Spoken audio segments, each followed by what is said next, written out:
right, good afternoon. We are going to get started. It is very refreshing to see so many faces here. Thank you for joining us this afternoon for the public workshop for a comprehensive look at our groundwater studies.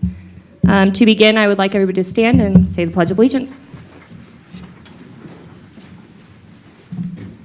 Pledge allegiance to the flag of the United States of America, to the republic for which it stands, one nation, under God, indivisible, with liberty and justice for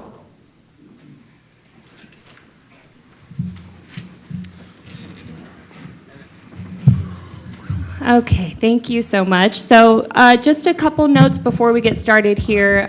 We want to hear everybody's questions. We want to hear all the concerns.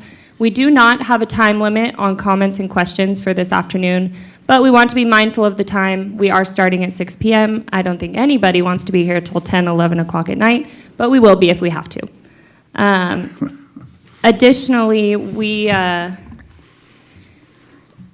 would ask that comments and questions be relatable to the agenda items or other technical topics, concerns that you have. I understand there's questions about other things. I see them floating around on social media.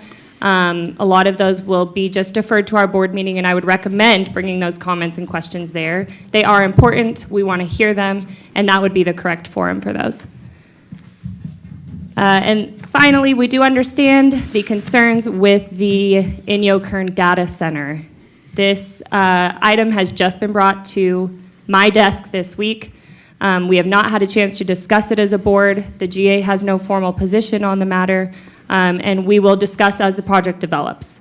But at this time, we don't have any answers for you now. I will move into introductions of our speakers. Tonight we have Stefan Bork, who's a senior hydrologist with Stetson Engineers and was a local who worked here at China Lake.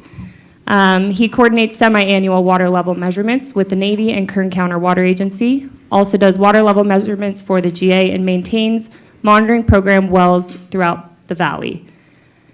For their agenda item, we also have Joel Bernard, who is the Project Data Management System Manager. He is also with Stetson Engineers. He manages the GA's data management system, including maintaining databases, ensuring data accuracy, and uploading that data to DWR. He also supports the telemetry system implementation and additional data collections. We have Ryan Smith. He is joining us via WebEx, as he is not a California resident, so it's quite the drive. He is, Dr. Ryan Smith is an associate professor in the Civil and Environmental Engineering Department at Colorado State University, earned his PhD at Stanford in geophysics in 2018, bachelor's in geology at BYU, Utah in 2014. Dr. Smith is a remote sensing hydrologist studying groundwater resources and quality at regional and local scales by combining satellite, airborne, and ground-based geophysical and in situ data sets, using both process-based models and machine learning techniques. Dr. Smith's research is funded by NASA, ERDC, NGA, USGS, NIH, and NSF. Ryan has provided IWGA with information on how AEM data can inform groundwater models, as well as the limitations of interpreting the AEM data. And lastly, we have Dr. Todd Kincaid. He is here, sitting to my left. Dr. Kincaid is a groundwater scientist specializing in advanced hydrogeologic modeling and simulation of complex aquifer systems. He co-founded GeoHydros LLC, where he has led development of 3D models of diverse groundwater environments, including karst, fractured rock, and volcanic systems. His work integrates data, visualization, and science-based approaches to support effective groundwater management and conservation. And with that, we will move into our first item. I will turn it over to Stefan Bork for groundwater data at your fingertips, an interactive presentation. Okay, thanks, April. It's nice to see so many familiar faces out there today. Hello, everybody. So I'm going to move through this pretty quickly, trying to do a brief explanation of the data we collect in the valley, to leave time for some of the more heady discussions that are going to follow me. My friend and colleague Joel Barnard is going to follow me, and he's going to talk about where this data goes. So with that, first slide, And by the way, if anyone's interested in the development of this data that we're collecting, this is described pretty thoroughly in Section 3 of the Groundwater Sustainability Plan. I'm sure you all have read that by now. The Groundwater Sustainability Plan, the GSP, it's kind of what's controlling a lot of what we do. So, yeah, the first slide there, I'll just take it in order. And first of all, we do collect weather data. There are roughly 12 stations in and around the watershed of the Indian Wells Valley that collect parameters of primarily precipitation, but other parameters like temperature and a few other things. About half of those stations are maintained by the BLM, and their data is collected. I think all these stations collect data on an hourly basis. The BLM's data is connected to telemetry, and once daily that data is uploaded to the internet. And the thing Joel is going to talk about after me is an online repository, data repository that the GA maintains. We call it the Data Management System. I'm not going to talk about that. Joel's going to take care of that, but just to know that a lot of this data goes there. The other stations that don't have telemetry, we eventually access their data online from like the USGS, and the Naval Air Weapons Station has a weather station also. So eventually that makes its way to the DMS, that data. Second up there is stream flow. The GA does maintain they maintain pressure transducer data loggers in two stream gauging stations, one in Grapevine Canyon and the other one in Sand Canyon. Pressure transducers are kind of an interesting device. They measure minute variations in water pressure. These things are submerged, obviously. We can equate those pressure changes to stream flow. So essentially we're measuring stream flow through this gauge. Each of these units is also connected to telemetry. Data is measured hourly, and again, once daily, it's uploaded directly to the DMS. Okay, that's pretty much that one. Groundwater quality, the third up there. Not quite yet. So once a year in the fall, we collect groundwater samples from 12 wells that were selected at key locations throughout the valley.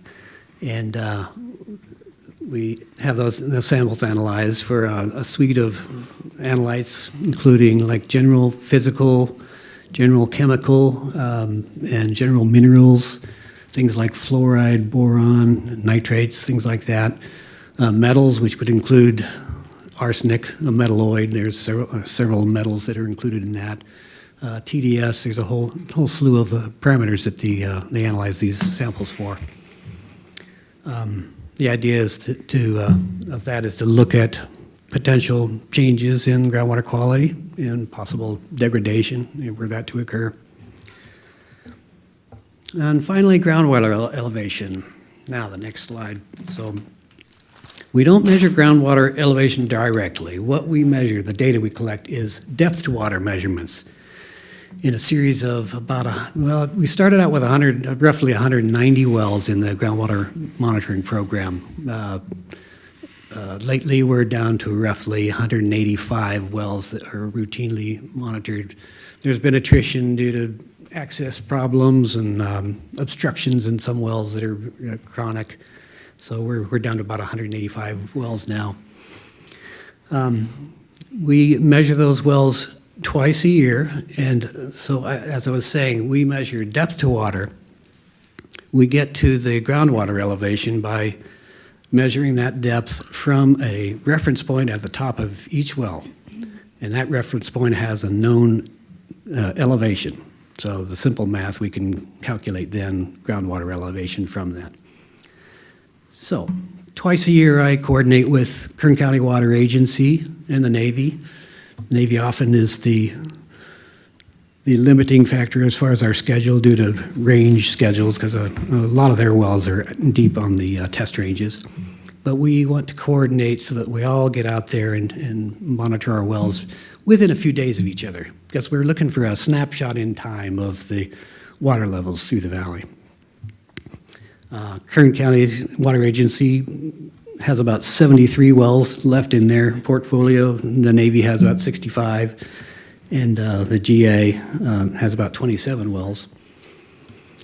Majority of the GA wells, which lately I'm the one that's taking those measurements, the majority of them have data loggers in those also. Similar thing as to the stream flow data loggers.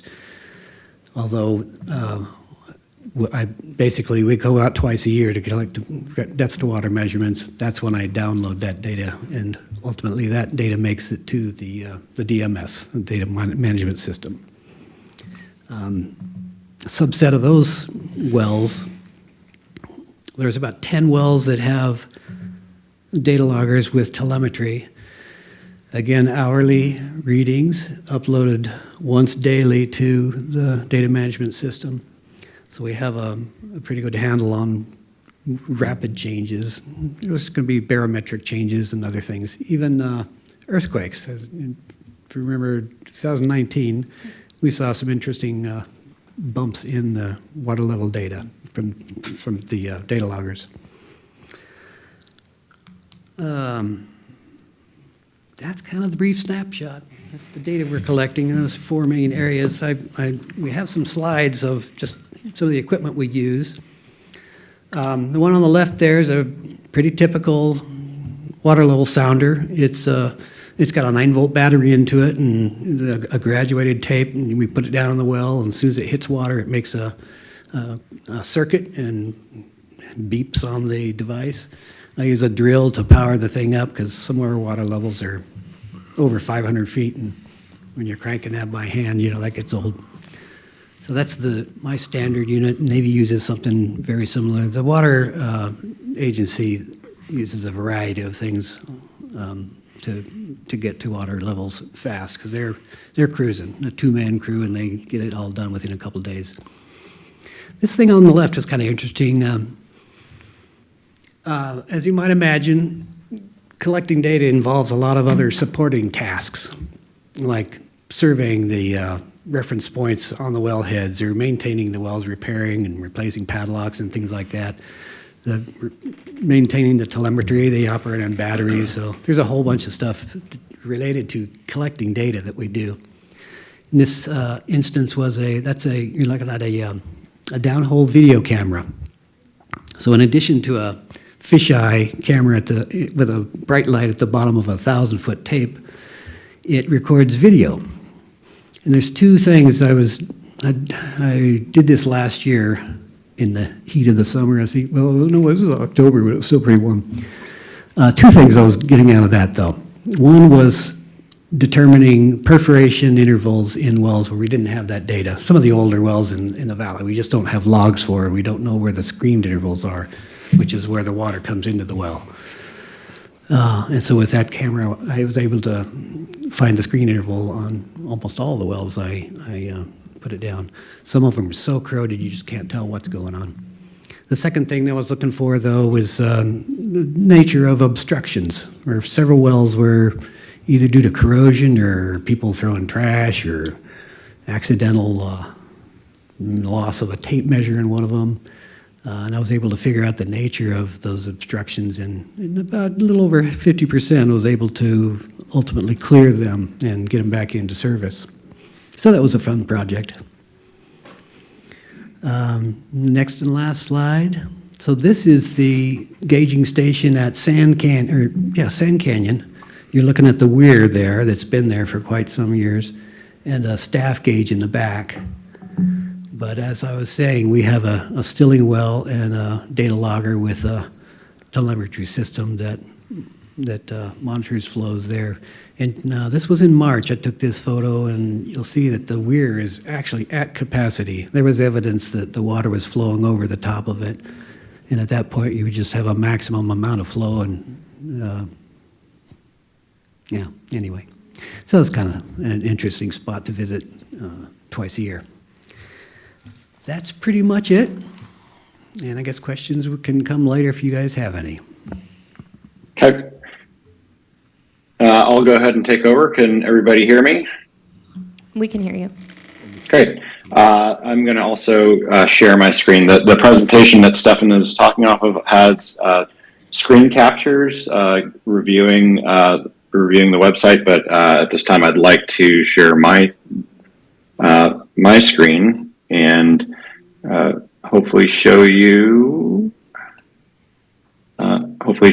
the website, the DMS website that the GA has prepared as a public resource to consolidate all of the water and hydrologic related data regarding for the valley. It includes historical data that the GA aggregated at the beginning of this process and consolidated all in this one site, as well as the ongoing data collection that the GA is responsible for, and any other data sources that we can that are continuing to be collected that we're able to access and collect and store. So to access the website, you can go to iwvgsp.com. And you'll see this landing page, which has a public access button where you can click on that, and then it'll advance you over to the homepage. At the homepage, I'd like to the primary points that I'd like to call attention to are these buttons that are one that is the GSP dashboard, groundwater sustainability plan dashboard, the map interface, and also the library down at the bottom. The GSP dashboard is a summary page that has been created to provide a summary of the groundwater sustainability criteria as it relates to the GSP, and on the legend bar you're able to access the different classes of data. And so the default page that pulls up is a collection of the key groundwater wells that we're concerned with in the valley. So I clicked on a well called USBR1, which is in the gosh, I'm sorry, I'm drawing down on the Highway 14 corridor. The El Paso. Sorry, I'm going to exit out of here. The next link I'd like to show you is the map interface, and this is probably the primary mode for accessing all of the data that's available in the basin. Clicking on the map interface, you're presented with a similar map legend bar and a map frame that covers the entire basin with the watershed the groundwater basin boundary and then the watershed boundary as well. So if I'll click on a couple of these things right here. We have the first button here is this GWMP wells, which are all these bright blue wells. These are all of the 185 plus wells that Stefan referred to, that the GA is responsible for ensuring that ongoing water level measurements are collected. And similarly, I'll click on one of these wells, and you'll see the data that we have for this well. So the GA has collected information for all the wells, as well as well logs for the well where available. And clicking out of that one, the next thing that I think that I really want to call attention to is the telemetry legend selecting. So clicking on the telemetry button, telemetry sites, you're presented with seeing all of the key wells that have telemetry devices installed. And by clicking on and selecting the well or view well page, you can go ahead and see the same well page and also see all the hydrograph. That's the graph of all the water levels in the well. These are all the historical water levels that have been collected by the GA and Kern County. And then zooming in to the most recent data, we can then also see our real-time data, where we can see the seasonal trends and other pumping influence trends that are influencing the water levels at each of these key wells. So I'll also click on the USBR1 well is also a very interesting one to look at currently, since we like to see our current trends. We see this upward trends in El Paso currently. And going back out to the homepage, I'll also call attention to the library button down at the bottom. So the GA and Stetson has also gone out and tried to collect as many documents as we can that relate to the basin or water in the basin. You can hopefully we have an awful lot of the records available. We also post all of the Stetson and GA created reports to this library as well. And most of them are going to also allow you to see all the information regarding the document, as well as download the actual document also from the website. So I will exit out of that. There are other things other resources and other sets of data that can be accessed through the website, but I'm going to hold it at that for the time being. I am available, or I'm available for questions right now or later in the meeting. Joel, there was a portion of the presentation you were showing trends. Was it within the wells? And we couldn't see. Okay. I don't know if it was maybe too far down on the screen. I think it might have. Do you see the well right now? Well page right now? Or do you still see oh gosh. I apologize. I think it's not sharing the other tab. Let me see if I can do this. I'm going to stop sharing, and I'll share once more. Here, the entire screen. Okay, I apologize for that. So I will quickly go back through the map interface. We can click on telemetry wells, click on view wells, and we can scroll down to the hydrograph, zoom in on. So you do see this now, right? Yes. And we can see our real-time telemetry data coming in for this well. We can also see it for USBR1, where we see this increasing trend in the El Paso. What other? We can also look at, I guess, USBR5 is a good well to see also. Again, we see the seasonal trends of our water levels. So, was there anything else that we missed? Were you able to see the library? Yes, we were. Thank you so much. Yep. Okay. Can I say something real quick? Yes. I just want to say something real quick.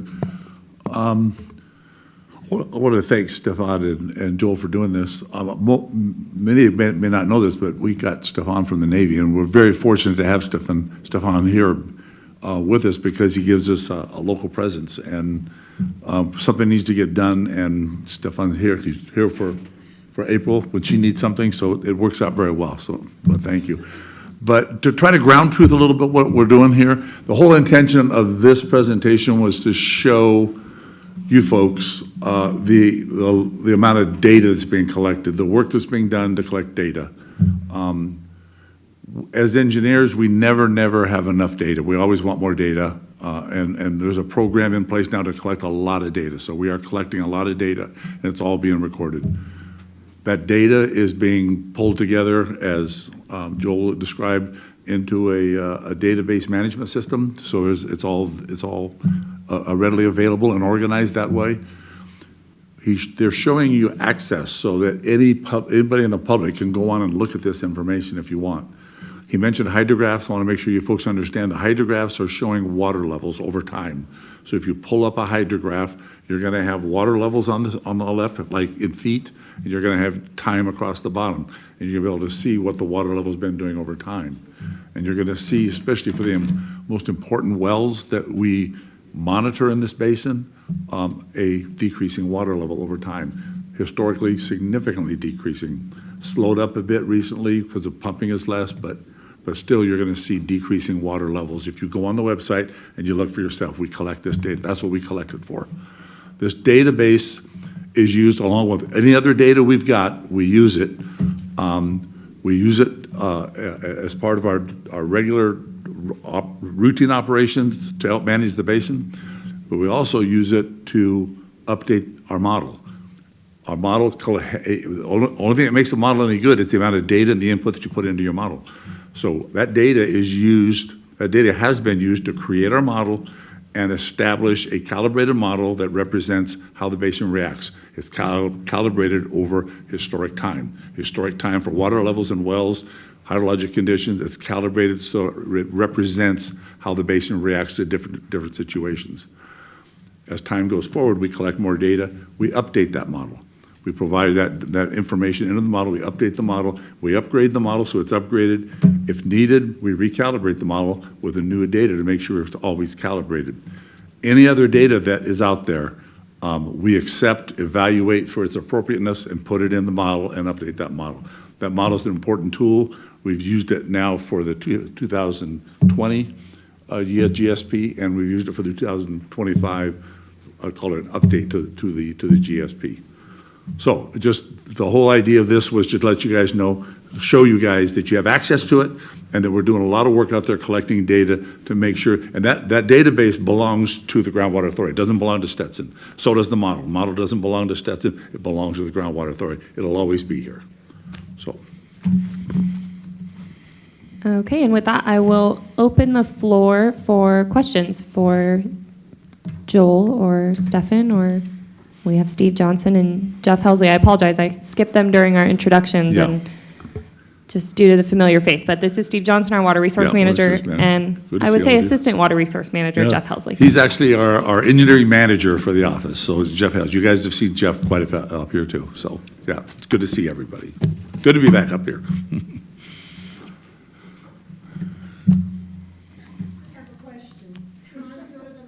Yes, please, if you could go to the podium, that would be great. We can hear you if it's easier. Sure. What is the relationship between the Groundwater Authority, the city, and the water district? And do you have an office of your own, or who do you work for? Okay, so I don't know if everybody heard, but she was asking what the relationship is between the agencies that represent our joint powers agreement. The Water District, City of Ridgecrest, Kern County, Inyo County, and San Bernardino County all have skin in the game in this basin in the water industry, so in the water world. So they formed what is called the JPA in response to the Sustainable Groundwater Management Act. We have an office here. I have an office here. I'm April. I'm the general manager, and I'm happy to meet with anybody at any time. It's upstairs here at the city. We just rent a room from there. I'm the only local staff member, so I'm happy to meet anytime. Shoot me an email, or my phone number is on the GA website, and I'm around. Just for your information, as much information as we can give you, our office is in Covina, just down the hill. So we're about 2 hours away, our office. And we have staff up here periodically to do field work, in addition to board meetings and committee meetings.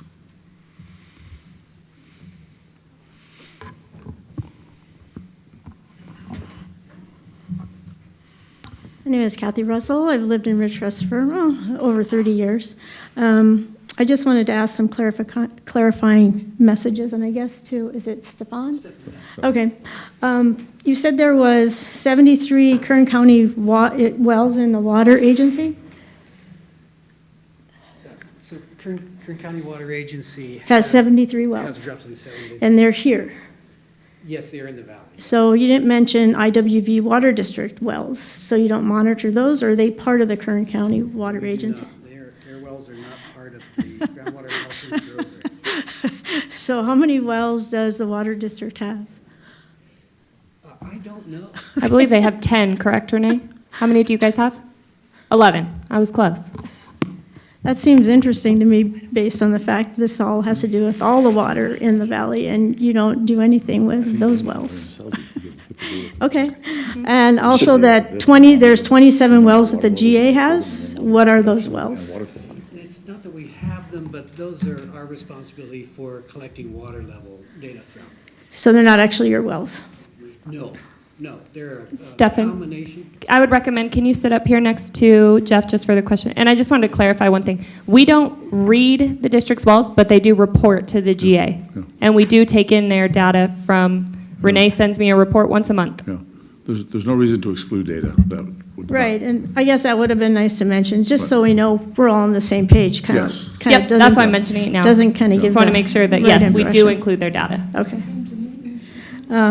Had another question about, you had a picture of Sand Canyon. And I wondered where the recharge places are for our aquifer, like where does the water go in to replenish our aquifer? Is Sand Canyon one of those areas where gets into the aquifer? I'd say yes. Does anyone else want to respond to that? Todd might want to. Sure. Yes. So basically, and I'll speak about that a little bit more in my presentation. But conceptually, the idea is the source of the water in the aquifer is precipitation falling at the higher elevations, and then the runoff that would come from that precipitation infiltrating into the ground to create recharge. So all of those streams, ultimately, that water is creating recharge to the basin. If it infiltrates it,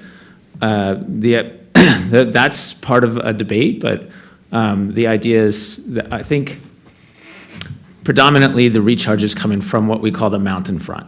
So that's before the water reaches, flows all the way out onto the playa. So once it gets all the way out onto the playa, the probability of it resulting in recharge is a lot lower. Because it pools on the playa, it's subject to evaporation. It's has a long way to go to infiltrate before it can get to the water table. So it's and there's not also right. clay layers that prevent that, Right, or caliche, inhibit that. et cetera. So we know we're not in a closed basin. We have recharge. It says it gets replenished, right? It's not a closed basin, so we have water coming in from sources, and you're saying it's possible that Sand Canyon is one of the areas where So- it could be?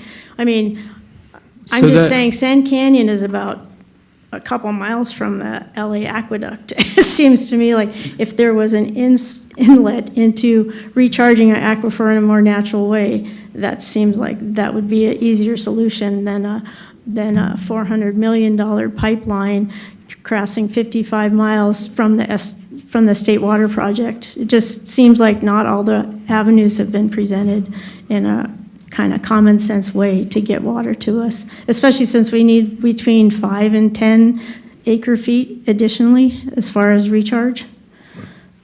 10,000. Yeah. 10,000 acre feet, right? And LA County gets about 129,000 from Owens Valley and about another 55% from Eastern Current or Eastern Sierra. So there's a lot of water flowing in that aqueduct, and it was one of the options in the GSP, but I haven't heard any remnants of why that wasn't pursued, since it's only a couple miles up the road. If I might, Todd, Yes, and Jeff, you could jump in too, because Jeff, we worked on this. Just to back up quite a ways, okay? Starting to look at this basin back in 2017, okay? Everything was looked at, and it was, believe me, the easy picked fruit is what we go after first. And you're looking for the easiest, the simplest way to solve this problem. The basin is not necessarily a fully closed basin, but it's got very limited inflow and most of the outflow goes down to the playa, and a lot of it evaporates, and a little bit goes down into El Paso Basin. But there's not a whole lot of inflow to this basin, certainly not what they're producing to come out of the basin. We've looked at all of the good options. In fact, just to give you a little history on where we've come from on this basin, when we first looked at this basin, there was a lot of discussion about how we would go about preparing a groundwater sustainability plan. That was in 2017, had to be done by 2020. And it became apparent pretty fast that production from this basin far exceeded the amount of recharge that was coming in. That was pretty, it's been documented for 50 years that this has been the case, that we've been taking more water out than goes back in. So we started looking at different ways how we're going to address that.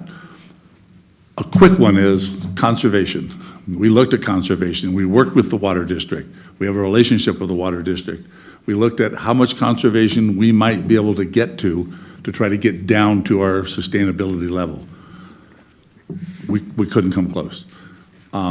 We looked at recycled water because one of the first things that you need to do before you even think about trying to import water into a basin, and you want to get support for that, is you want to make sure that you have evaluated and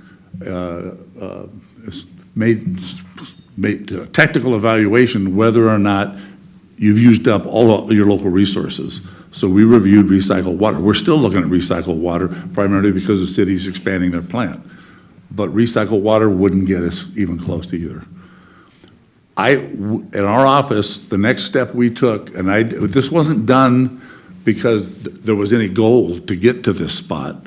That's not why we did this, but we stepped back and said, okay, we've got to prepare a sustainability plan under SIGMA, under their guidelines.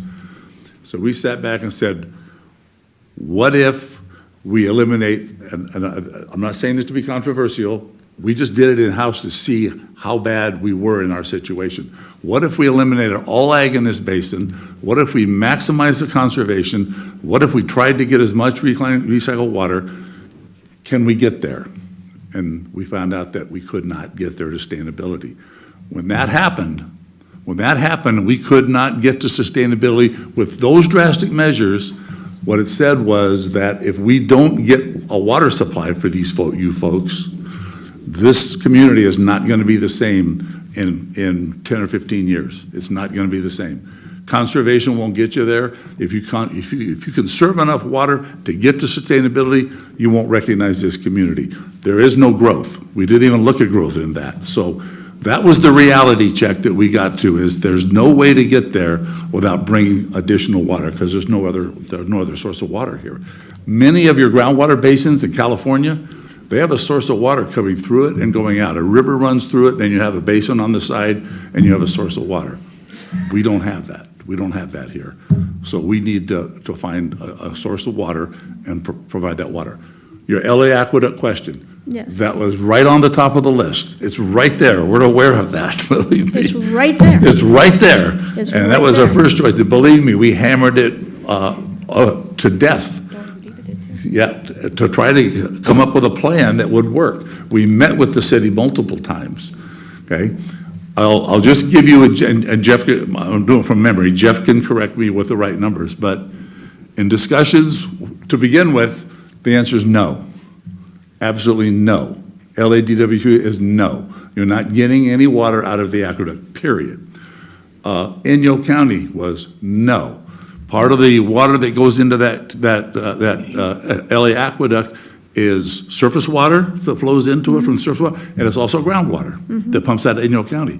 Inyo County is not allowing anybody to take water out of that canal to allow a basin like ours to not manage our pumping when they're allowing pumping out of their basin into the canal. They're fighting for the water too. So we had many obstacles to even looking at the LA Aqueduct. When we finally got the folks from LA to talk to us, their approach was pretty simple. For every acre foot you want out of this aqueduct, you bring us 3 acre foot from the State Water Project. Firm water supply from the State Water Project, 3 acre foot for one. That was the deal put on the table. We ran those numbers and they didn't make any sense. Can't do it. So between Inyo County and the politics of Inyo County, which is on our board, And the opposition for the aqueduct for Inyo County, LADWP, absolutely no, or else they're completely a one-sided deal. We had to set LA Aqueduct aside and look someplace else. Jeff, do you have anything to add to that description? Because I know you were involved in those discussions. I would just add that when we were looking at a recycled water project, we had proposed doing spreading with that, surface spreading to let it recharge into the ground, and the Technical Advisory Committee had looked at that. That's true. And said, and we had laid out a plan, well, here's the location we're thinking of, here's the exploratory work we probably ought to do to prove that it could work if we're going to go forward with a recycled water project. We took that to the Technical Advisory Committee. There was a review of a lot of the reports that have been done on replenishing the basin. The Technical Advisory Committee concluded that there wasn't enough evidence that the water, if we put it on the ground surface, that it would make it all the way down to the groundwater table. They didn't support even going forward with exploring that any further. Yeah, so Jeff just reminded, it's a very good point, because we did, it should be in the database, a study we did on surface water replenishment. That's the most effective and inexpensive way to replenish your basin is surface water replenishment. We do it throughout the state. We do it in the San Gabriel Valley. We're the engineers for the water master down there. We do that every year. We replenish somewhere between 100 and 300,000 acre feet in our basin every year through the surface. Our study showed that it's not practical here to do that. On top of that, I talked to you about the LA Aqueduct. LA Aqueduct is raw water, okay? It's not drinkable, okay? Which means if we were to divert it, we would have to either spread it, which we just described it. The difficulties of trying to get it down to your basin, down to your wells where you need it, very, very difficult, not practical, or we need to put a treatment plant in. Treatment plants don't work very well on and off. They turn on and they need to run. So in addition to the 3-to-1 exchange with LA Aqueduct on water supply for every acre foot we've got, we'd have to put a treatment plant in, and designing and operating a treatment plant that operates for several hours a day and then turns off because your water demands just aren't there, or you have to run it all the time and create a ton of storage, of treated water storage to hold the water. The numbers just didn't make any sense. It got to be more expensive than even your $100 million alternative. And keep in mind, when you're talking about the cost of the pipeline, we are already on track to have a significant amount of that covered in federal grants with the Corps of Engineers. So, Well, I just wonder when the SWP runs out of water, because they're already getting more contracts from everybody, the state water project. So, I mean, how many, and you're saying LA gets it, Palmdale gets it, and Yes. it comes from the north, and it comes down through the valley, and I'm just saying, and Yep. LA seems to be taking all of our waters that we could have. And I'm just saying, it seems like, and they don't have a basin, they're not in adjudication, they're not in a critical overdraft, because they're taking everybody else's water. So I'm just saying, it's just seems a little ludicrous that a deal can't be made with LA County to do something. It just seems silly. I support that 100%, and we have run that to as far as we can take that. And you're absolutely right about the State Water Project. Because of SGMA and what they're doing, there is going to be, there already is, there's a run on State Water Project entitlement, trying to buy and get State Water Project entitlement. We're in the game. We're in the game late. We should have been in the game a long time ago, because it's just getting worse. More and more basins are having to build sustainability plans and having to cut back on their local use and bring in imported water. So it's getting more competitive every day. And as they get more contracts with the State Water Project, of course, they have new projects like the Delta Project and all these other ones that are costing all the contracts money, because that's how they're funded, with all the individual contracts they have. I'll give you one little bit of advice, just because this is big picture stuff, okay, to help you understand what we're looking at. In the San Gabriel Valley, I told you we replenish somewhere around 100 to 300,000 acre a year in the basin. We replenish that. Probably 50 to 100,000 of that is imported water from the State Water Project. We get it from MWD, the State Water Project, we deliver it to the, and we spread it, okay? We are working right now with MWD and LA County Sanitation Districts on what they call they've got a new name for it, but it's really a pure water project, a new project that will take water from the LA County Sanitation District's outflow to the ocean, their secondary treatment plant in Carson, outflow to the ocean. They dump some 300,000 to 400,000 acre feet a year. We're going to take that water, treat it to drinking water standards. We're not going to drink it, but treat it to drinking water standards with advanced treatment and pump it all the way back up from Carson, all the way up the San Gabriel River into our basin for replenishment. What that does, and this is why I support that project 100%, what that does is provide new water. New water. I mentioned we got to do 50 to 100,000 acre feet a year of state water project water. When this gets built, we'll be buying that water, and we won't be taking that 50 to 100,000. That makes 50 to 100,000 acre feet available to somebody else on the state water project. A lot of people are doing projects like Orange County Water District did the same thing. So there are things that are happening to try and free that water up, but you're absolutely right. It is getting more and more competitive on the state water project. Okay. You also mentioned your models that you use. Yeah. And I guess they're validated, or you said calibrated by some other independent agency that does that, correct? Yes. Okay. Yes. In fact, DRI actually was who we worked with to develop the model originally, and they did it with the Navy. And it's a Desert Research Institute, very, very reputable firm. We, the Groundwater Authority, partner with them to upgrade the model with their people and our people to upgrade that model and test it and calibrate it. And then through a cooperative agreement with the Navy, we were able to upgrade the model and acquire it for the Groundwater Authority. So we have the model along with the Navy, and under that cooperative agreement, the deal is that neither one of us will modify or change the model whether working with the other person, so we're always using the same basis for modeling Right. consistently. So they have it and we have it, and we work together on it. We created a modeling group Okay. that worked on that. Don Decker was one of our prominent members of the modeling group, and Well, I used to be an analyst on the base, and we used models and simulations. Yes. And in order to do that, you have, bad data in, you get bad data out. And That's it. we had to validate all our models and corroborate all our information because. 100%. And there's all kinds of assumptions that go into the model that have to be verified, so I was just trying to. you're going to make hear sure some you're doing things that. from Todd in a little while. Models have to make sense. Yeah. And I'm not I'm going to be honest, I am not a modeler, but I look at models and I can tell whether they make sense or not. I know what needs to go in and what should come out and what it should make sense. And when they don't make sense, they don't make sense. So yes, junk in, junk out. Okay, thank you very much. Sorry.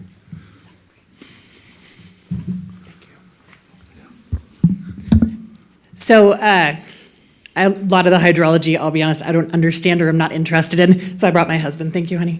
I'm an economist by training and trade, and so that's really where I look at it, is kind of the finances of it. So it's been a little bit curious to me because I actually went through and read the original report that justifies a replenishment fee, and it said that we're going to be paying for 8,650 acre feet of water from the State Water Project with no transportation plan, and we paid, Stetson Engineering to create this. And over the course of the last 5 years, we've been paying this replenishment plan, or this replenishment fee that's supposed to be implemented in this plan. Obviously, you all know, I don't have to ask, it's a silly question. We don't have any water, right? We have this plan that we paid y'all, at this point, $9 million and have nothing to show for it. So I think my question, if it is really a question or more just like a pretend question, because it's a comment, is that the amount of money we paid you all to be up here and say these things you said to us for 9 years, or for 5 years with $9 million, and you can't produce a drop of water. So where is that credibility? Like, from my personal thought, if you have 5 years to implement a plan that someone took, 2-3 years before that to create, and they have zero progress on it, like, fire them and get somebody else after $9 million down the toilet, right? So I think my question is just like, why did you think that that was the plan that would work, knowing anything about the State Water Project? Just to give you a little bit of context, I work over by Bakersfield. When it was happening, I asked a friend of mine who runs the PUD there, I said, hey, they're going to get money from the state, get water from the State Water Project. And he said, boy, they must have a lot of money. And then I said, this is what they're charging us for replenishment fee. And he laughed out loud and said, well, I guess they do. So, but not in a way of like, that was a smart decision, like in a way of, oh, you poor suckers. So my question is just kind of, like after 9 years, what do you have to show for it? And when you have nothing, like what are you here telling us about another project, and a pipeline that we can't afford? And your first plan didn't even work out. So like, where are we? And where is it our $9 million and what do we have for it? Yeah. So I will chime in, and I'll be the first to say that I have nothing but absolute confidence in Stetson engineers. And yes, they've only been with us since 2017, but before that, they have decades worth of experience and a great reputation for getting the job done, doing it well, and doing it successfully with accurate data, accurate results. And I have nothing but glowing things to say about either of them. That being said, to say that we have nothing is frankly just not true. We, at the time when we were declared critically overdrafted, there was, I think, 50 basins, somewhere around there, who had to submit GSPs, groundwater sustainability plans. We were one of 8 that got approved. The rest of those people are in probation, developing GSPs as we speak, going back and forth with DWR, trying to solve what this firm solved for us in the right amount of time, in the amount of time that DWR gave us. So to say that we have nothing is completely inaccurate and unfair to the work and time and energy that not only Stetson Engineers has done, but the energy and time that was given to us through the community versus through the Policy Advisory Committee and the Technical Advisory Committee. We have nothing but absolute gratitude for the people of the public who stepped forward to help us during that process. We have achieved quite a bit in a short amount of time. I mean, Sigma really was a surprise, and it's, nobody wants to hear you're a critically overdrafted basin. No one wants to do what we're doing, but we are riding the bike first. So these arguments that State Water Project is a high market and we're coming in at the tail end of it, I mean, thankfully we get to ride the bike before everybody else when it comes to Sigma. So we are ahead in that sense, but we're behind in the fact that we should have been doing this 30, 40 years ago and we did not do that. Yeah, yeah, and Unless Steve has anything else to add to that. just briefly, It won't be, it's probably a little bit more than brief. I could wait till the afterwards. Yeah, let's just finish addressing Ms. Slayton's comments. Afterwards then?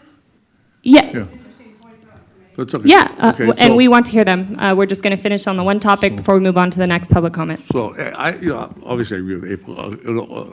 A lot has been accomplished by the Groundwater Authority. A tremendous amount has been accomplished. I will tell you, and again, I mentioned something about ag.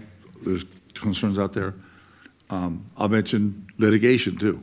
Litigation hasn't helped anything, okay? Litigation has slowed everything down and is spending a lot of money that doesn't go anywhere except into attorneys and into engineers supporting them pockets. I hate it. You shouldn't have to put up with it. I've been involved in groundwater contamination cleanup projects that went through 3 years of litigation before we ever started building a treatment plant and start cleaning it up. And all that money in litigation was wasted that could have been put toward cleaning up water. The bottom line is, you've got the money, let's do something with it. Let's not fight about it through litigation. So I'm opposed to the litigation totally. But litigation has affected the ability of this groundwater authority to get things done. As she mentioned, your GSP was approved by DWR on the first round look at it, first review. Okay, so that was quite an accomplishment. I frankly was very surprised. Jeff's the engineering manager. We had people working on that, tremendously competent people. We had some recommended changes that they wanted to make to it, but it was approved on the first round. And we've submitted a subsequent GSP in 2025 and annual reports that go along with that. So compliance with Sigma is a new world. It's a brand new world. I've been through groundwater adjudications, through groundwater management plans, well before Sigma, when it was just based on water law in California. And a lot of money's been spent through litigation and groundwater adjudications too.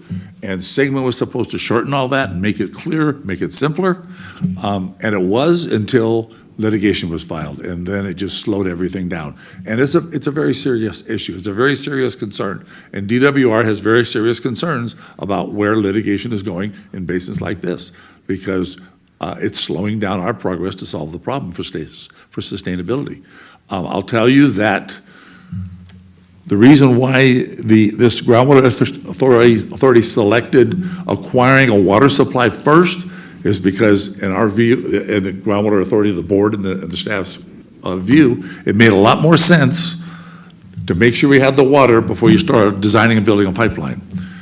There's been a lot of ups and downs in trying to acquire the water that we need between purchases and leases. As the previous speaker, I apologize, I can't remember her name, the previous speaker mentioned, she's absolutely on target. State water project market is wild and crazy. And what we're finding is most of the people that are in the marketing business for state water project water are profiteers looking to get rich quick in deals. So it's very hard to work our way through it. We are still doing that. In addition to that, the Groundwater Authority obtained a grant to start working on the design. We're getting close to a 90% design of the pipeline and reservoirs and what we need to, and pump stations to bring the water up into this basin. And that's all being done through a grant. And we've helped support that also. So Ms. Kirkpatrick, did you want to ask your question? I didn't want to cut you off. Yep. Sorry, Josh, I just want to make sure. Yes, I just wanted to pass the microphone back to you if you. It's not just a question, I'll save my comments for after the presentation. Okay, I just wanted to check in. Thank you. Okay, Joshua Nugent with Mojave Pistachios. Hi, Josh. Wanted to say thank you guys for coming over at night. I think, as you can see, that worked out well on audience participation, so we appreciate that. 2 suggestions to add to the library. I don't know if we have a Land IQ subscription for the GA or anything, but that's what they're using over in the valley to kind of show the ET side of what's actually coming off of the area, so that might be an interesting thing to put on there. That's good. And then also the INSAR subsidence annual deal, that may be also an interesting thing to link on there so people can kind of see that. And then ultimately wanted to say, Mojave Pistachios believes science will lead the way. There's obviously going to be disagreements on the science on the way, but we appreciate transparency and science. We think that's all great.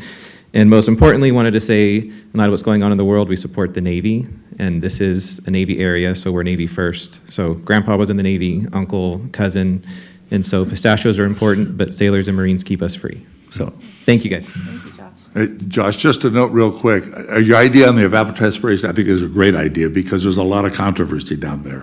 So I think it's a very good idea. Okay. Great.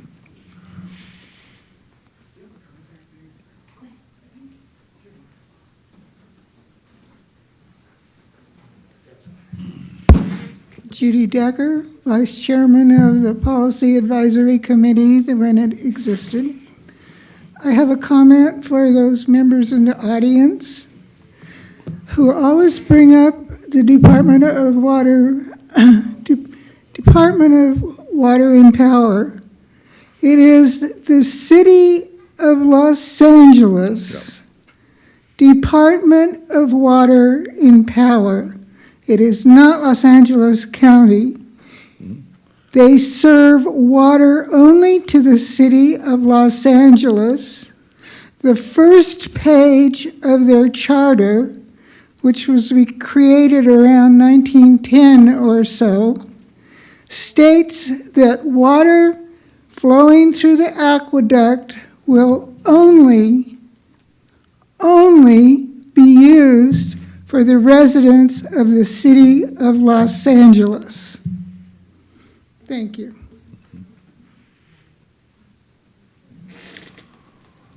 I want to say one more thing to Josh, because I forgot, but I wrote it down. I don't know if we're in a position to do this at this point, but we'd love to have you guys back on the TAC. So just let us know. Yeah, nice to have a TAC. I agree. Hello, I just wanted to comment because earlier you said you have majority of the funding for this pipeline project kind of wrapped up, made it sound like in a nice little blow through grant funding. I mean, that's what you said something about having majority of it through grants. We've got an appropriation, an allocation. We don't have an appropriation. Okay. We've got authorization. We've got an authorization, okay, but we don't have an appropriation. It's not appropriate, yes, No. because Mr. George Kroll just did a lovely presentation on the realities of that funding that you're speaking to, and it pretty much sounded like it's not gonna happen.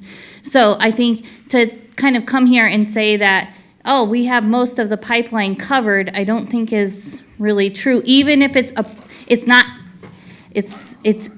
kind of been listed on a sheet of paper, but it's not actual a reality. I mean, he went through all the people and the projects that are listed on that paper and what actually happens, and it didn't sound promising. No. The other thing was he gave us lots of insight on when he used to work at a former water district before he came here, and the state water project. And he said they paid $5 million a year just to possibly get water allocated. And he said, and there was years when they didn't get any water allocated to them. So I hear state water project pay $5 million just to maybe get water every year, to potentially not get any. That doesn't sound like a wise investment. And it sounds like also we're really late in the game to that scenario. I don't understand how we're late in the game, because we've been collecting this replenishment fee that was supposed to have secured those long ago but never did. And I also think to constantly say, like, you use litigation almost as like a cop-out, but I remember way back when Mojave and Cerros Valley Minerals, when I was on city council, would be sending us personal letters saying, please meet with us. We'd love to meet with you and work with you. And it was like almost intentionally by design, those meetings weren't happening till then, when it led up to being forced into litigation. So it seems to me like the lawyers have quite thoroughly enjoyed this because they have made lots of money. I also remember way back when the proposal was for the groundwater plan, and we had 2 bids submitted for that. We had one from another fellow, and it was $1 million for the groundwater plan, and then it was Stetson, $100,000. And I was like, whoa, is this even the same scope of work? And it's like, oh yes, it's the same scope of work. And they're like, we have to go with the cheap one. And then the bills start coming in at $100,000 a month. So it didn't seem like that kind of panned out well for us, because we spent well over $1 million for the plan. So those are just my comments. I'm happy that you finally are holding something at nighttime when more people can come, but I also am sad to see that it's not the full group of people. We don't have, we have your side. We know that the water district is on a different side, and we don't have that kind of back and forth with their knowledge. And I know that's probably because of all the legal Litigation, yes. stuff. And it's infuriating because we have so much money being wasted, and it's continuing to be wasted, because to me, the pipeline sounds like a pipe dream. So I just want to address a couple things there. The litigation item is slowing things down heavily, and we understand that, and it's just as frustrating for us as well. I don't sit up here and I'm not going to say I'm for litigation and yay lawyers, groundwater adjudications are the best thing. I would never say that to anybody in the public. I wish we weren't here. I think we have a lot of very intelligent people, and it's unfortunate that we couldn't come together in a way that didn't involve us in a groundwater adjudication. Mm-hmm. That being said, to say that when I said we're behind in purchasing state water project, yes, we have collected money, but like I had said in my comments earlier, we should have been doing this 30 years ago. The district has been looking into alternative water sources since the 90s, maybe before that. Judy can probably speak to that better than I can. But I used to write their minutes, so I know they did. We came well after that. So we are trying to catch up to where people were 30 years ago. It's going to be more expensive, which is almost the same argument of why would we kick the can any further? We have to solve our water problem, and solving the water problem does not mean pushing the pipeline off because it's expensive. Of course it's expensive. Water's expensive, the economy's expensive, but in 10 years I can guarantee you it will be far more expensive. That being said, Cal City bought water in 1974. We are behind the ball. It's going to be costly, but pushing it down the road isn't going to help us. I'm gonna get cheaper. No. And will likely send us into probation at the same time. And to address the word authorization versus appropriation, funding, not funding, we have an authorization. That is 100% accurate. I have not watched George's speech on what he feels about the word authorization versus an appropriation, whether it's real, not real. What I can tell you with 100% certainty, if we did not have funding to help this community pay for a pipeline, there is absolutely no way this board would approve going any further. We're designing a pipeline because we got grant funding from the state to do so. Designing this pipeline is not, we're not paying millions of dollars out of your pockets for this design. We are using grant funding through the state to pursue imported water options at this moment. I understand, but I want to make sure that we're not creating this idea that it's coming out of the direct Indian Wells Valley residents. We all pay taxes, nobody likes it, but at least we're getting some of it back into the community. Yeah, and the pipeline will be federal. But I wanted to also clarify my comment about having money to pay for the pipeline. Exactly what April said. What I misinterpreted, what I meant to say or convey was that I don't think this board has any intention of putting that kind of a burden on the community. So that's where we're headed right now, but that doesn't mean that's the only place to go. But the board's not, I'm not a board member, I'm not a politician, but I don't see the board moving forward and putting that kind of a burden on the community. We need to find outside funding, and that's what we're doing. And the other thing to keep in mind, I don't care, I don't know what George has put together, you know, he doesn't consult me, and I certainly don't consult him. But you got to keep in mind, this basin has a facility over here that is extremely important to the federal government. It's called China Lake. And there is a lot of interest in China Lake making sure that this basin is sustainable. Do we have any other comments on this item? If not, we will move to our next item. Yeah, that was just database, huh? Yeah, we got a couple more to go. Sorry. Oh, we do have okay. Caller, go ahead. Caller. Oh, we do have Just a note for the individual on the phone, there's a 20-ish second delay from the YouTube stream versus what you're hearing, so please mute your streaming device. Okay, yeah, this is Renee Westelusk. When Mr. Joel Bernard gave out the website to go to the data management system, what is that? Because he ran it by, I couldn't write it down quick enough, and it's not iwvga.org. Right, I think it's iwvgagsp. It's iwvgsp.com. Okay. So Indian Wells Valley Groundwater Sustainability Plan. iwvgsp.com. Okay, if anybody gives out websites for the rest of this discussion, can they go slower and make sure? Okay. I apologize. If April, if it's possible, do you want to reshare that presentation and maybe provide that last page of that presentation to show the website address as well as that there's a QR code if that adds any convenience for accessing. So the QR.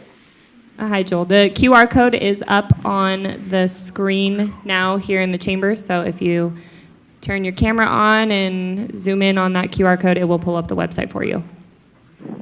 Okay, thank you. Thank you, Renee. Yes. I'd like to make comments, please. Yes. Okay, so hello, can you hear me?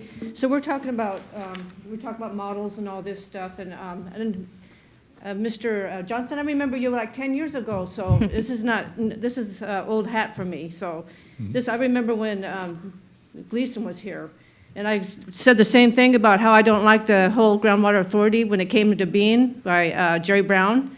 So I was kind of wondering, how do you become a bronze sponsor for the Water Education Foundation? the Water Education, Stetson is a Brown sponsor of the Water Education Foundation. I bring this up because I noticed that you use the technology by SkyTem, which is supported by Sustainable Goals. It's actually, if you look over here, it's a widely recognized scientific with government circles, including partnership often in line with the United Nations environmental goals. So I'm just saying the same thing I'm saying over and over again. So what we do is we're having outside sources involved in our water issue. So we talk about, the state funding, like Carla Nemeth, who gave us the money for that beginning of the thing, and remember when Scott Heyman received that check? But she was part of that whole tearing down the Klamath Dam, and that left an environmental mess. Now, we're talking about this pipeline, but, like I said, I repeated nobody's heard this before. I don't know if you've been here for the last 10 years, but there's a lot going on with as far as involvement with Stetson Engineering and Sustainable Development Goals, which you try to comply with. And so I know you're saying you've been fighting to do this for many years, but you do try to instigate, you try to use Sustainable Development Goals, correct? Climate change goals, right? Not necessarily climate change goals, Well, but the this GSP basically requires us to set sustainability goals, yes. Right, so I noticed on the board agenda in June of 2024, it looks like it was one of agenda items where the approach for climate change scenario has been developed. That was in the agenda. And what climate change scenarios models involve creating plausible future climate conditions based on various assumptions and greenhouse gas emissions. So what I'm basically saying is the part of the company is to fight, for sustainable development goals and that sort of thing. So are you familiar with the Water Education Foundation? I am. I Well, don't even know what a Brown- Brown sponsor is. I don't know, it's just, if you go to your website, that you can see your logo on there saying you're a No. Brown sponsor to it. We support a lot of water resource organizations. Right, so if you look at private partner, public-private partnership things where the people sponsor, where groups like your company sponsors, they sponsor sustainable goals. So that's what, my concern is that whatever your technology you're using, like I've mentioned that technology for the water has to do with United Nations goals. So I'm a little concerned about their science. If you're using the science that's approved by United Nations, I don't want anything to do with it. Yeah, no, we're not using any United Nations Actually, science. that, you just mentioned the SkyTemp Yes. technology is widely used for UN-supported environmental goals. We're going to have a discussion about the SkyTem data. Yeah. We weren't a part of developing the SkyTem data.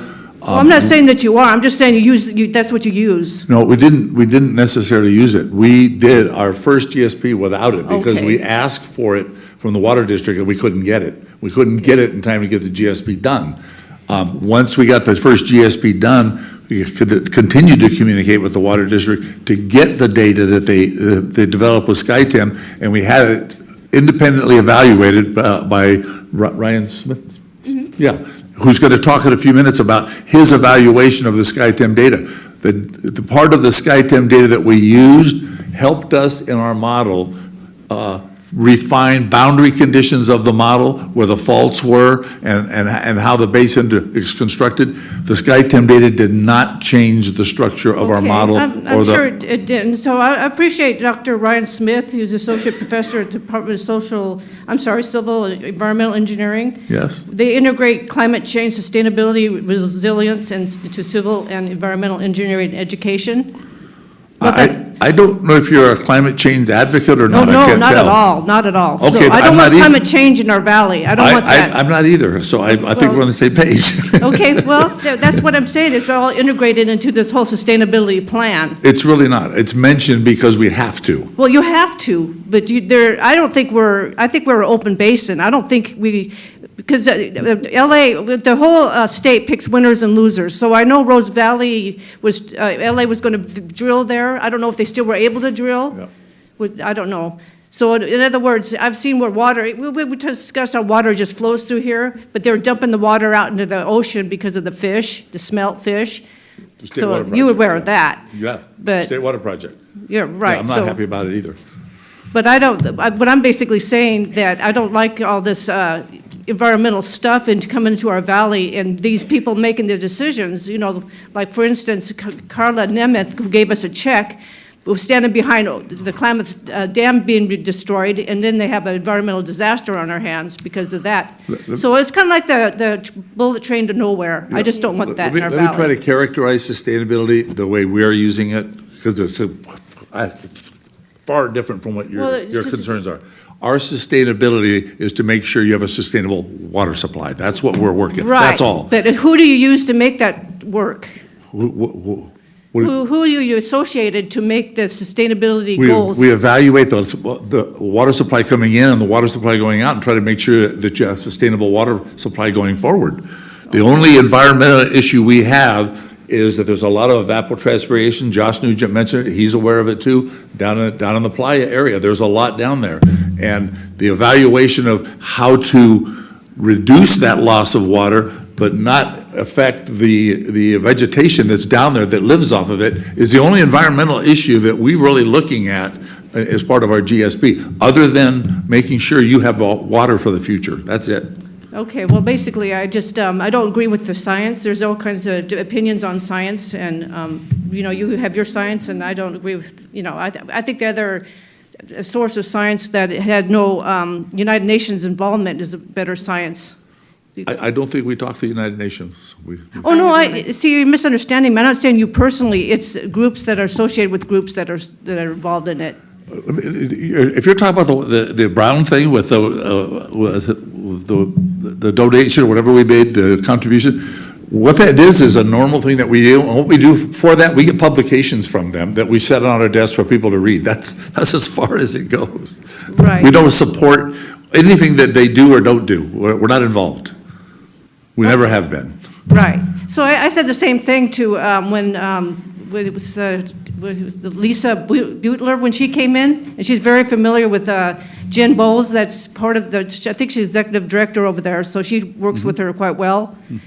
And you weren't there that day when May 2022, and she was very familiar with I don't know, circle meetings and whatnot. The point I'm trying to make with that is if she's familiar with her and has involvement in conferences, and this woman, Jen Bowles, traces off to Iran and has a UNESCO meeting, and then comes back and meets with Lisa Butler, who facilitates our meetings to Stantec.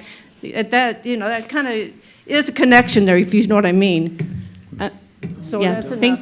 Anyway, thank you very much. Thank you. Thank you. So, okay. Okay.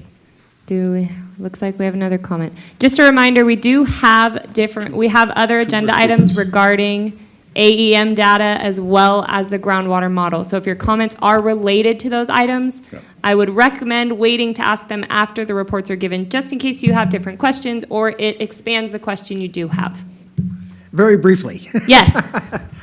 I have a problem being a user of Indian Valley Water District. And apparently right now we're paying a lot of the bill, and I have a problem with that. I realize there's other problems. I'd love to discuss them. I'm not going to do it here. But we have to look at a different venue for that. And number two, and it's very frightening, is the California Groundwater Authority is like holding a raccoon by the tail. They're very dangerous, and they're run by bureaucrats, and bureaucrats are the most dangerous animal we have. We have to watch at them with more thought than you can ever possibly understand. I mean, it's like he was just talking about the smell issue. That's a very simple thing to fix in two ways, but they don't want to hear it. I could talk to you, and probably in 5 minutes you'd agree with me. Mm-hmm. Anyway, thank you. Thank you. Okay. Thank you so much for all your. We have one more caller, it looks like. I hope you guys brought pillows.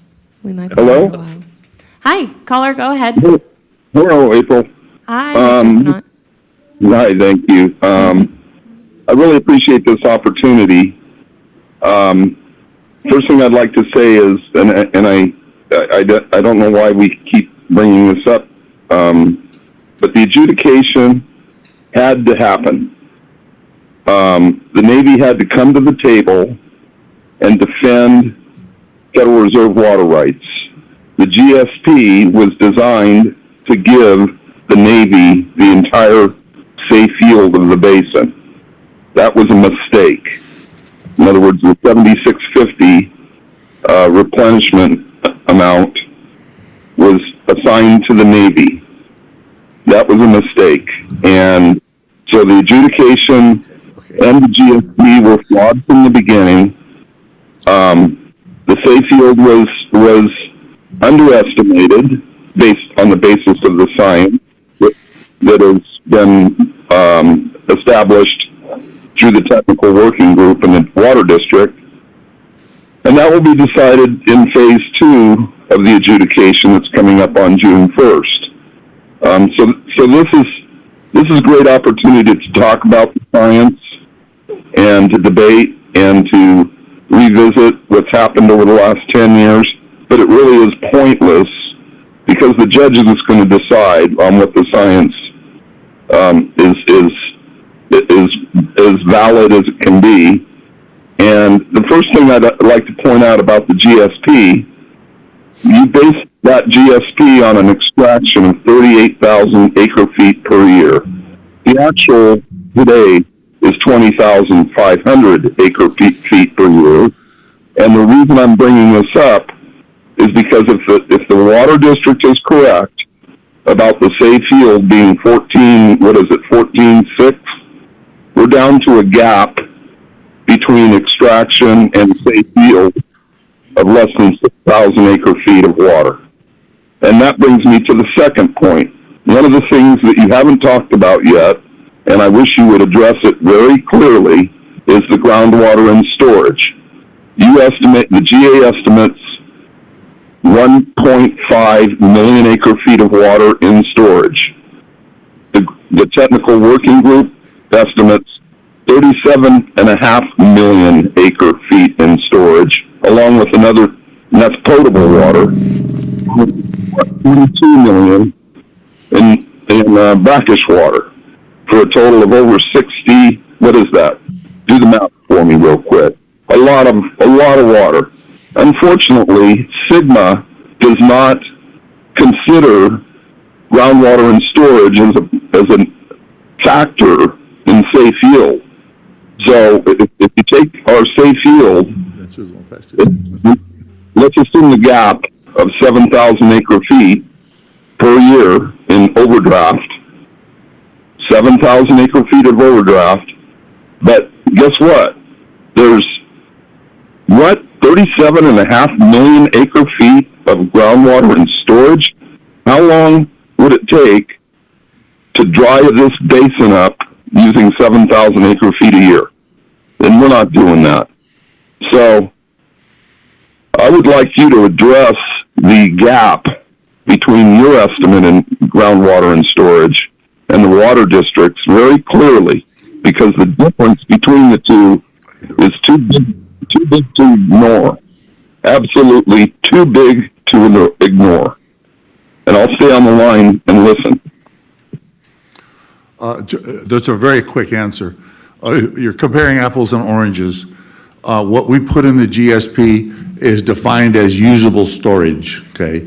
Not storage of the whole basin, it's usable storage. And that's what GSP requires, that's what Sigma requires, is what is usable for sustainability. It's pretty simple. That doesn't make sense to me. Explain that further.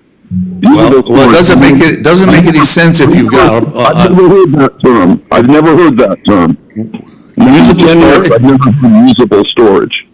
Do you know how a well pulls water out of a basin? You drill a well down into the basin and you pull water out. If the water is below that well, it's not usable storage. Okay, why is the water below the well? Because it's shallow? Because you're overdrawing the basin. It's drawing the basin down. Maybe it's because the well is 50 years old and it was drilled at 100 feet. They're not drilled at 100 feet, but you have a ton of wells in this basin that are relatively shallow. Your deep wells are your municipal wells. Yes, okay, but how many of them are actually going dry because of age and failure? not reductions in groundwater. I don't think this conversation is really going anywhere. We have a course well, we we have a groundwater storage. excuse me, we have a shallow well mitigation program in place that is being funded through your GA money. So and we have addressed shallow well impacts. Tell me why groundwater and storage doesn't compute. Because you can't get to it. The infrastructure you would need to get down to that water, number one, is so expensive you can't get to it. Number two, it's not the definition of sustainability is to overdraft the basin and just go deeper. That Sigma does. We're complying with Sigma. Your opinion really doesn't matter when it comes to complying with Sigma. Sigma is flawed, wouldn't you agree? I was very surprised that the governor passed Sigma, believe me. We worked under the adjudication process under the water code. I couldn't believe what they did, but it's done and we have to live with it. It's done, but you found it acceptable as a GA to sponsor legislation to change the terms of adjudication. Why can't you sponsor legislation that changes the definition of sustainability and takes into consideration groundwater and storage? I assume you're talking about the GA and not me. I don't. Well, yeah. Michael, we're the GA as far as I'm concerned. Michael, we are staff, so we are not here to take any political or legislative positions. We are here to discuss technical. But you're debating the politics, April. So no, I don't debate politics. I'm just a general manager. You just did. No, Mr. Snott, I'm just informing you that you're only the general manager. I'm talking to the water manager. Okay. Right. I'm just letting you. I'm stopping the conversation at asking us to make political or legislative decisions that would only come from our board members. They would never come from me or Steve Johnson. Okay, that's fair enough. Thank you. I want to know why the GA then can't sponsor legislation like it did. You are welcome to bring this topic to the board meeting and ask the board members to sponsor legislation to do so. Okay, the other point I want to make is this GSP was flawed from the beginning. And they rushed into this project and got a $7 million grant for the design. And the DWR should not have approved this GSP. Mr. Johnson said he was surprised they approved it. So it was flawed from the beginning. And when you say that LADWP says no, how many years ago was that? 7? Things change. I think it would be a good idea to revisit that position with LADWP, and I think there are alternatives. And keep in mind the gap between the extraction and the actual safe yield, as estimated by the technical working group at the Indian Wells Valley Water District, is only 6,000 acre feet. 6,000 acre feet. We're not talking a lot of water. Thank you. Thank you, Mr. Snott. Thank you, April. Okay, and with that, we will now move to the next agenda item. We have Dr. Ryan Smith to present a summary of airborne electromagnetics in the Indian Wells Valley. Thank you, April. Can you hear me all right? I can. Yes, we can. Thank you. Great. I'm just going to pull up my screen here. But I did.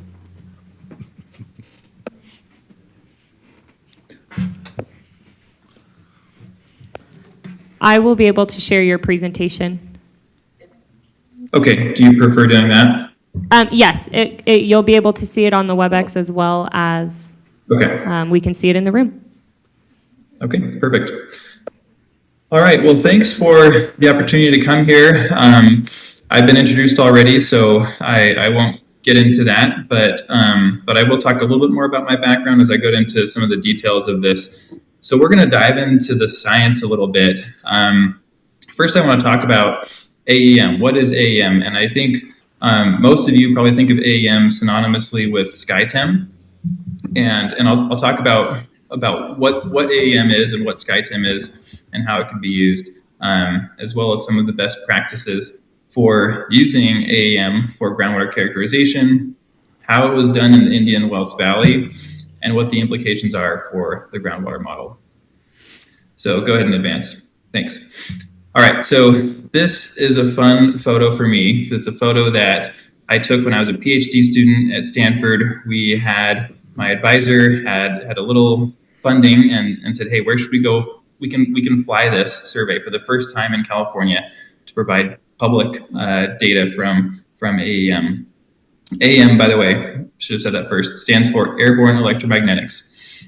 And we went with a company called SkyTem, which California has also chosen to use, that acquires airborne electromagnetic data. There are lots of other companies that acquire these data. And this is a technology that has been around for almost 100 years. The technology, I should say, before we started putting this on helicopters and airplanes, the technology to do this from the ground has been around for over 100 years. And so it's an old technology, but the science has advanced over time. And in recent decades, we've been able to put it on a helicopter and really acquire it rapidly. And the quality of the data has also improved a lot. And so we flew this in the Tulare Basin in the San Joaquin Valley in California, and that became a big part of my PhD. And I've spent a lot of time since then in my studies as a professor at Colorado State University, working with these data to see how can we use them to improve our knowledge of what's under the ground. So if you can advance to the next slide. So how does this system work? So first, let's just think about what we have in the subsurface. So under the ground, you have some mix of sand and clay, and there's lots of other things too. But in many sedimentary basins, such as the Indian Wells Valley, a lot of what you have underground is some mix of sand and gravel and clay. So go ahead and advance the slide. So the way the system works is we're flying this helicopter with this huge loop. This loop is about 100 feet across, by the way. And you run an electric current through that loop, and then you shut off the electric current really, really fast. And when you shut that off really quickly, what that does is it creates an electromagnetic field, and a magnetic field propagates down into the ground and starts interacting with different layers under the ground. So go ahead and advance the next slide. So this is just the theory of electromagnetics. When you have a magnetic field, it creates a perpendicular electric field. And if you're in a system that's really resistive, so it resists flow of electricity, it'll create a pretty weak electric field. If you're in a system that is more conductive, it'll create a stronger electric field. And so sands tend to be more resistive, clays are more conductive. Most bedrock is more resistive. Salty water, saline water is really conductive. So that gives you an idea of some of the things that might cause variations in electric fields. So these electric fields then create their own magnetic fields. So we have another set of magnetic fields now, if you could advance the slide, that go back up to the surface, and there's a receiver at the end of that loop on the helicopter up there that is just measuring the change in the magnetic field over time. And so it sees a changing signal based on how conductive the subsurface is. And that is a function of how much clay is in the subsurface, as well as lots of other things. So go ahead and advance the slide. So that's what's measured by these systems. So SkyTem and any other company, and there are a handful of companies that acquire these data, and they all produce pretty similar results. There's different pros and cons to different systems, but they're all pretty similar. And what they measure is the change in magnetic field over time. And it looks like just complete nonsense to someone who's never worked with these data. But then what you do is you work with a geophysicist who takes that data and runs it through what we call an inversion. So we do a lot of modeling using Maxwell's equations to try to estimate what combination of resistive and conductive layers in underground would explain what we're measuring with our helicopter. And that creates something like this. And this is actually from my PhD work I was referencing. So this is in the Tulare Basin in California. And you can see there's a mix of blues and reds. Blues are more conductive. So those are your clays. In this area, it's blue is predominantly clay, and red is more your sands and gravels. And we were able to see a lot of different clay units that, and in particular one, the Corcoran clay, that had been mapped by many geologists prior to this survey. And so that was a good indicator that the system was working pretty well. Go ahead and advance the slide. So one question that often comes up is, how deep can these systems see? And it really depends on what's underground. So if you're looking in a really resistive area, the magnetic signal is able to penetrate deeper, and you can see sometimes as deep as 500 meters, which is about 1,600 feet. In more conductive settings, if you have a lot of clay or a lot of really salty groundwater, then it's pretty low. You can see about as deep as 160 feet or 50 meters. And this is an example here from a cross section from the SkyTem data that was taken in Indian Wells Valley. So go ahead and advance the slide. Okay, so I've already alluded to this, but what can we do with these data? And that's, I think a lot of people have been thinking about that in California, and particularly in the Indian Wells Valley. So I mentioned already that that some things have lower resistivity, and we can use SkyTem or any sort of AEM system to image those. There's other things that can cause changes in resistivity. So saturation. So if you have a really dry material in the subsurface, it tends to be more resistive. And when you keep going down to the water table where it becomes saturated, you can often see that change in resistivity that's associated with the water table. Another big one is salinity. So if you have salty groundwater, or just groundwater that has a lot of dissolved solids in it, that will be much more conductive. And it tends to really dominate if you get to really saline environments. For example, if you start flying over the ocean, it gets really conductive and you cannot see very deep at all because it's such a conductive layer. Clays as well can produce changes in resistivity. There's a lot of folks using these systems for mineral exploration. So if you have lots of minerals in the ground, you can identify those. But the purpose of this SkyTem survey was not to look at minerals, but to look at the presence of groundwater. Okay, go ahead and advance the slide. Thank you. Okay, so I want to talk now about some of the best practices for using AEM and groundwater characterization. And again, in these slides, for the most part, I refer to this as AEM to be more general, but SkyTem, again, is an AEM survey.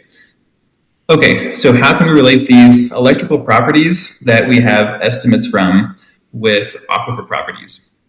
And I should say, even the electrical properties, it's not a direct measurement. So we're estimating those electrical properties from an inversion, and then we're trying to take those and connect them to the aquifer. And that can be a real challenge. And I've spent a lot of time in my career trying to do that, and I've seen lots of different environments where it gets pretty hairy because there's so many different things that are affecting the resistivity.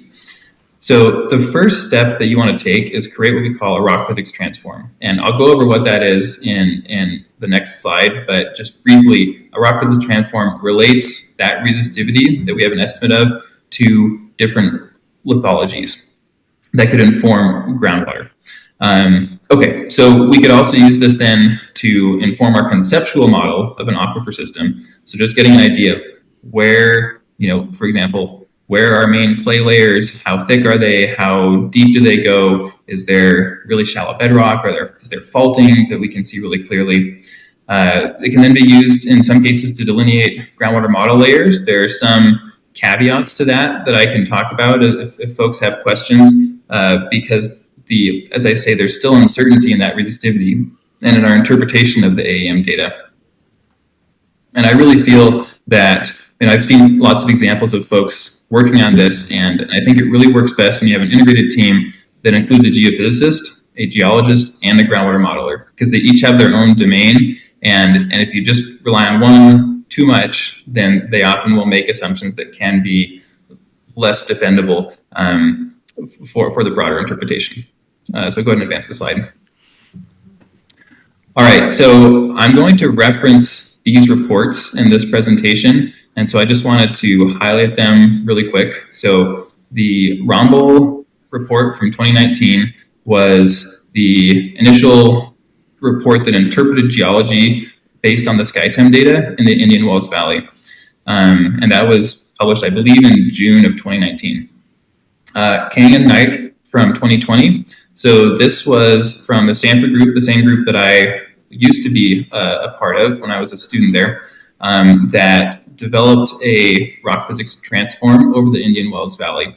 And then the third one is Hrabarsky and Bacon. That is from the Desert Research Institute, which was referenced earlier. That's a team of primarily groundwater modelers and geologists who developed a groundwater model update working with Stetson engineers over the Indian Wells Valley. And that's their 5-year update of the GSP. Go ahead and advance.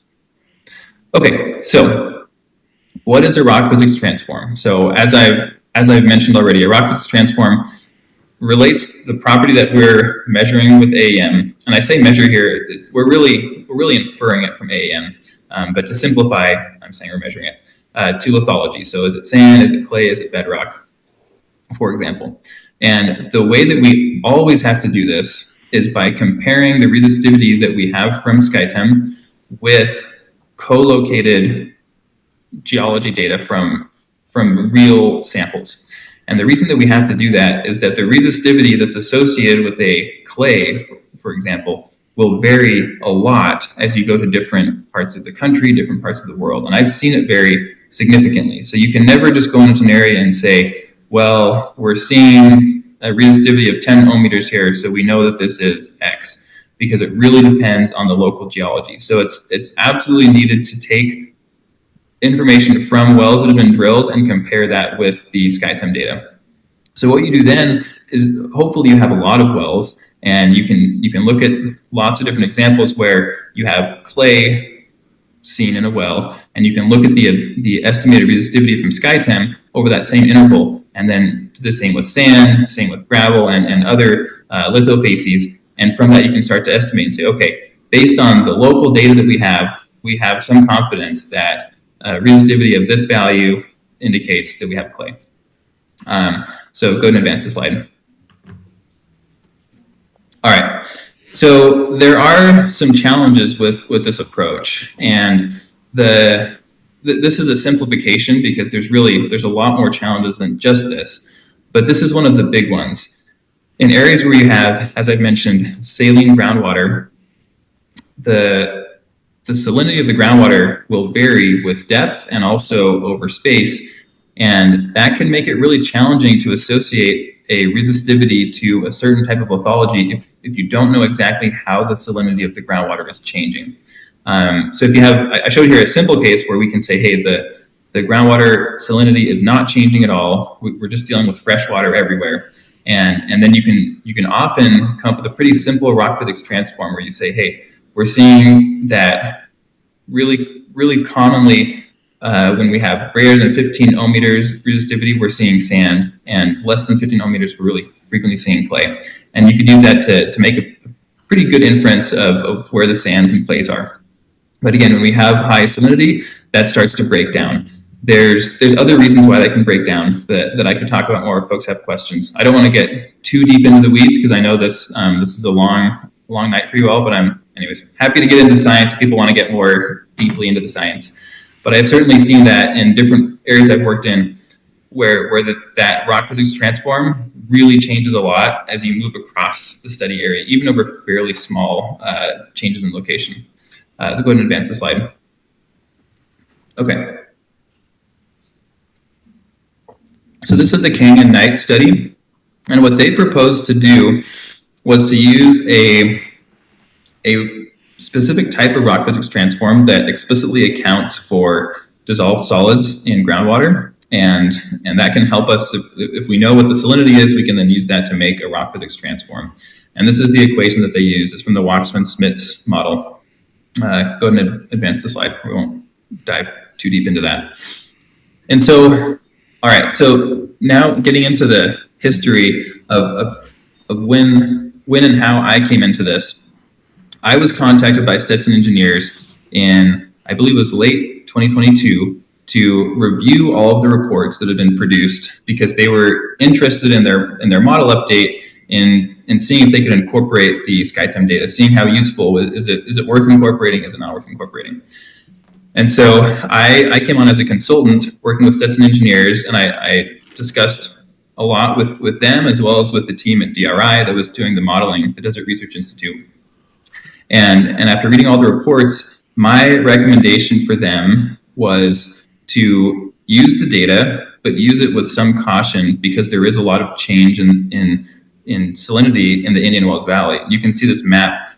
The figure on the left is showing total dissolved solids averaged with depth, but varying spatially. So as we move to the east, you see the total dissolved solids increases by quite a bit. And so I helped them map that out and then help them with the rock physics transform that could be used with changing dissolved solids to estimate where the clays were in the valley, because clays really impede groundwater flow and are really important for groundwater model characterization. And so that was my suggestion to them. And after some discussions with that team, they decided to use some of that in their model implementation. And so if you can advance the slide again. Okay, so this is the result of that rock physics transform. So you can see the blue and red lines. It's really just a series of points, but it looks like a line. In the valley, that's where SkyTem data were acquired. And the blue indicates that there is no or very little clay present, and the red indicates that there is clay present. And so that was from the SkyTem data with that rock physics transform that we implemented. And this figure is coming from the report that the DRI produced in 2025 that was related with the GSP model update. So go ahead and advance the slide. Okay, so that was the rock physics transform. Now I'm going to move on to how can we use SkyTem data to improve our conceptual understanding. So groundwater models can be affected by choices like where do we put our faults and how are our layers defined. And so SkyTem can be helpful for that. Like I said, there's caveats there because the accuracy of SkyTem really degrades as it goes deeper below the ground.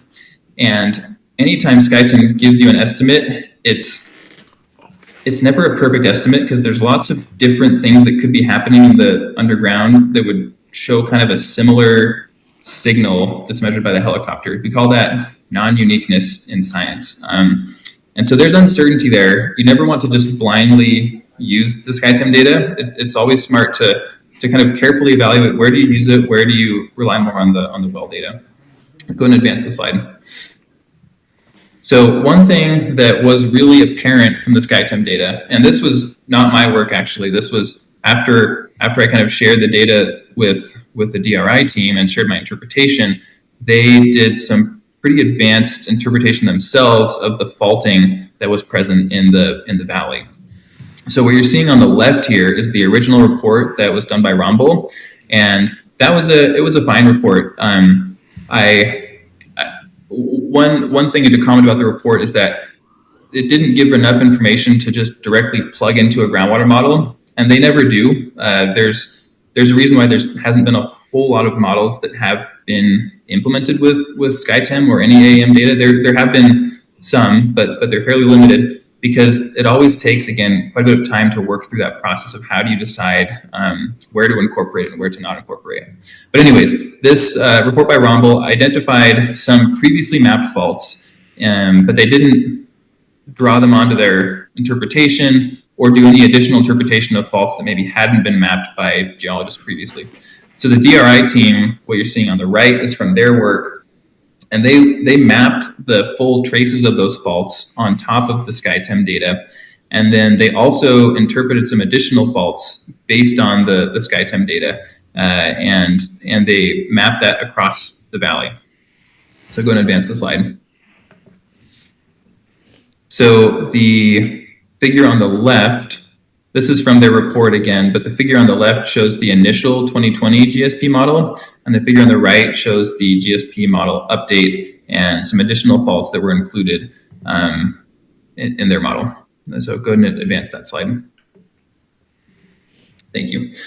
Okay, so the fault mapping, and the fault mapping was not done by any means only with SkyTim. There was a lot of additional data that were considered in doing that mapping. But and I was not associated personally with the fault mapping. That was the DRI team. But they used those fault maps as well as the estimates that I helped them produce of where clay was present in the valley to map out this extensive clay unit. And that's the unit that you can see in blue there. And so that clay was controlled by depositional environments, but also by faulting, because there's a lot of faulting in the Indian Wells Valley. So this is their map that they produced of the clay. So this is really conceptual at this point, but this conceptual framework can then be used to help inform the model. So go ahead and advance that slide. Thank you. So these are the model layers that they had in their groundwater model. And they mapped out different zones based on whether there was significant clay or not significant clay. And again, that was where there was significant clay or not significant clay was again informed by that SkyTim data. It was also informed a lot by wells that had been drilled and their own interpretation of deposition in the valley, which is appropriate. I'll go ahead and advance the slide. So they use those zones then, and this is getting into groundwater modeling a little bit, and I'm not personally a groundwater modeler, and so I direct your modeling questions to Todd, who's going to be presenting next. But they use these zones that they delineated to then calibrate their groundwater model, and the zones that had more clay had a lower hydraulic conductivity, which means water just doesn't flow through them as easily. And so you can see how the high clay areas tended to have lower hydraulic conductivities, and so that was how that zoning in the model was done. So go ahead and advance the slide. Thank you. Okay, almost done here. So I'm familiar with different groups that are doing this sort of modeling. Again, like I've said, the Stanford team I've worked with, and there's some others in California that are doing it, as well as other parts of the country. This report I'm referencing, and if you are interested in learning more about it, you can snap a photo of this slide.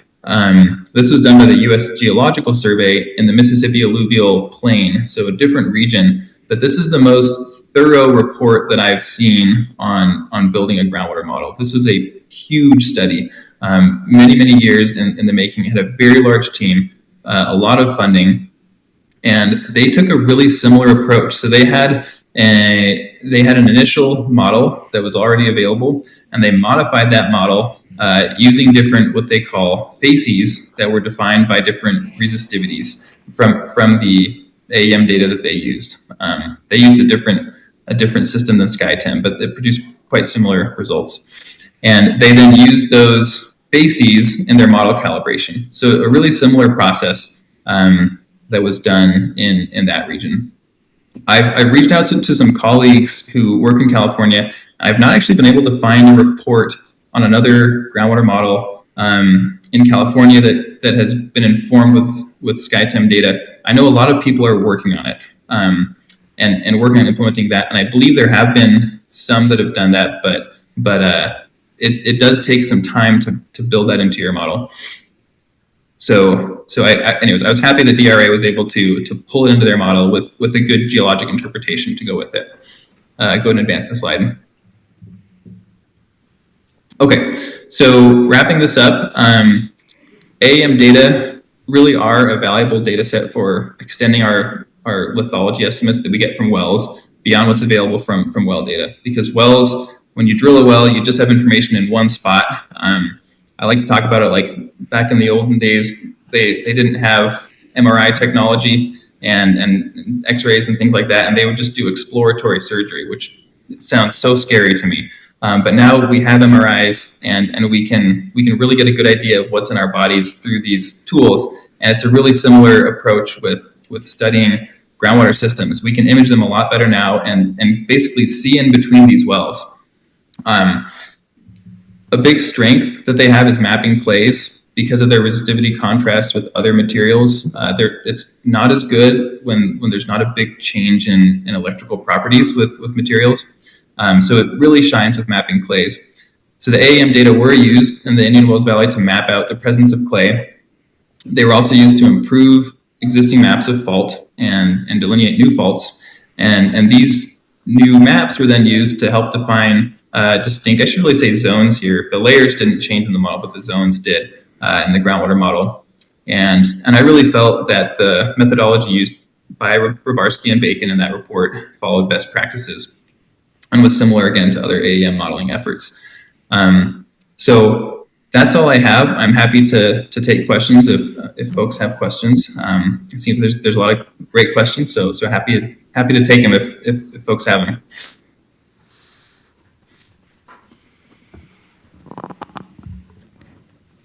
And just to remind everybody, if your questions could be related to SkyTem specific or AEM data, the limitations of it, that would be great.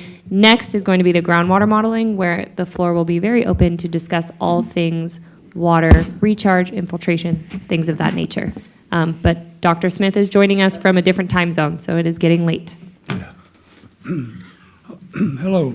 I'm Don Decker. I still am on the TAC, and I have written, probably 3 dozen, maybe more, detailed reports that were turned in as part of that responsibility that I took.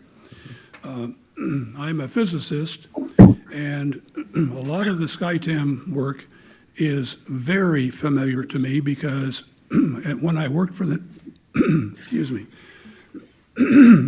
When I worked for the Navy, I did a lot of classified work that was, I won't tell you hardly anymore, that gave me an opportunity to look at SkyTem from a completely different point of view. And I have criticized it from the very beginning, and I won't spend a lot of time criticizing here. But when you have a basin like the Indian Wells Valley that is closed, and closed means that there is minimal loss of water from the basin. All the water that comes in either from Owens or from the Sierra Canyons to the west stays here. And that means the salt burden that water carried, those salts are left here. And the basin is actually a really, really complicated collection of zones of where the water was strong, the downflow of water, the recharge was strong enough, it carried water a little deeper and stopped. That means that the salt burden at that point was left there. And so there are bands of salty material. A lot of it contains enough calcium carbonate, the caliche bands that people have discovered in their backyard at about 1 foot or 2 feet. There are hundreds of those as you, for example, drill a well. And those bands have an effect on the electromagnetic radiation to basically create a multi-path effect. Multi-path means that the radiation that's coming down is reflected or refracted back up, hits the underside of another layer, and turns around, and a certain fraction of the total radiation heads back down, and it rattles back and forth. And you can have a result where you think that you've got a penetration to 500 feet or maybe more, which actually came from the first maybe 20 feet. And that's the challenge when you're looking for either geologic material or, in the case of some military application, you're looking for something that's been hidden in depth. If you've got a basin like the Indian Wells Valley, the SkyTem is not going to tell you anything. There are a few layers, I said that, I'm talking about the overall basin. There are areas that are close to the Sierra where the material is much coarser, and you actually will get some depth of penetration. But out in the main part of the valley, you're not going to see anything. In fact, one of the most prominent features of the basin is a huge clay layer. It's dark black, it's organic. There have been a number of serious fires with well drillers connected with that clay, ignoring it, smoking their cigarette with their hand on the clutch, and then there's a big boom as a gas bubble comes up, methane. And so that huge clay layer it extends from about Brown Road, a little bit west of Brown Road, and it goes clear to the base of Bee Mountain. And at the maximum width, it's, 5 or 6 miles wide. It's 1,000 feet thick, and it's virtually continuous, and the SkyTem doesn't show it at all. How come? The reason is because the radiation, the electromagnetic radiation, never got to the top of the clay even. That's my statement for you. I think I should probably stop at this point. The whole affair of multipath is a complicated, really complicated thing that has been explored extensively by the military. A lot of it's classified, unfortunately, for our purposes here. We can't look at it.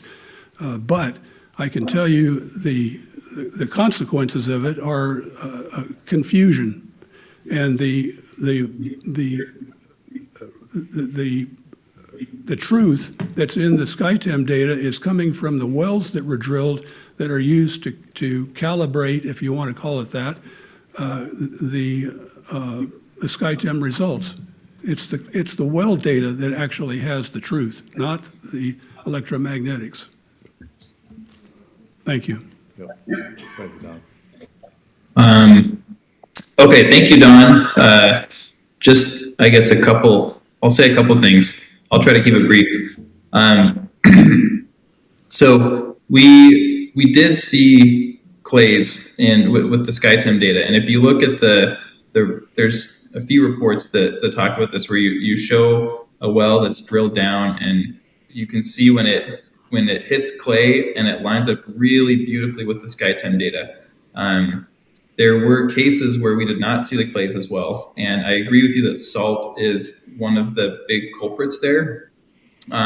We saw it when you have significant salt, the SkyTem was not seeing deep, and you can see that in the data, especially as you go towards the China Lake Basin. You're basically just seeing that shallow salt. So I'll agree with you there. But no, I did feel like there was definitely value to the SkyTem data in the valley. You could see there were many transects where it lined up very nicely with wells that had been drilled.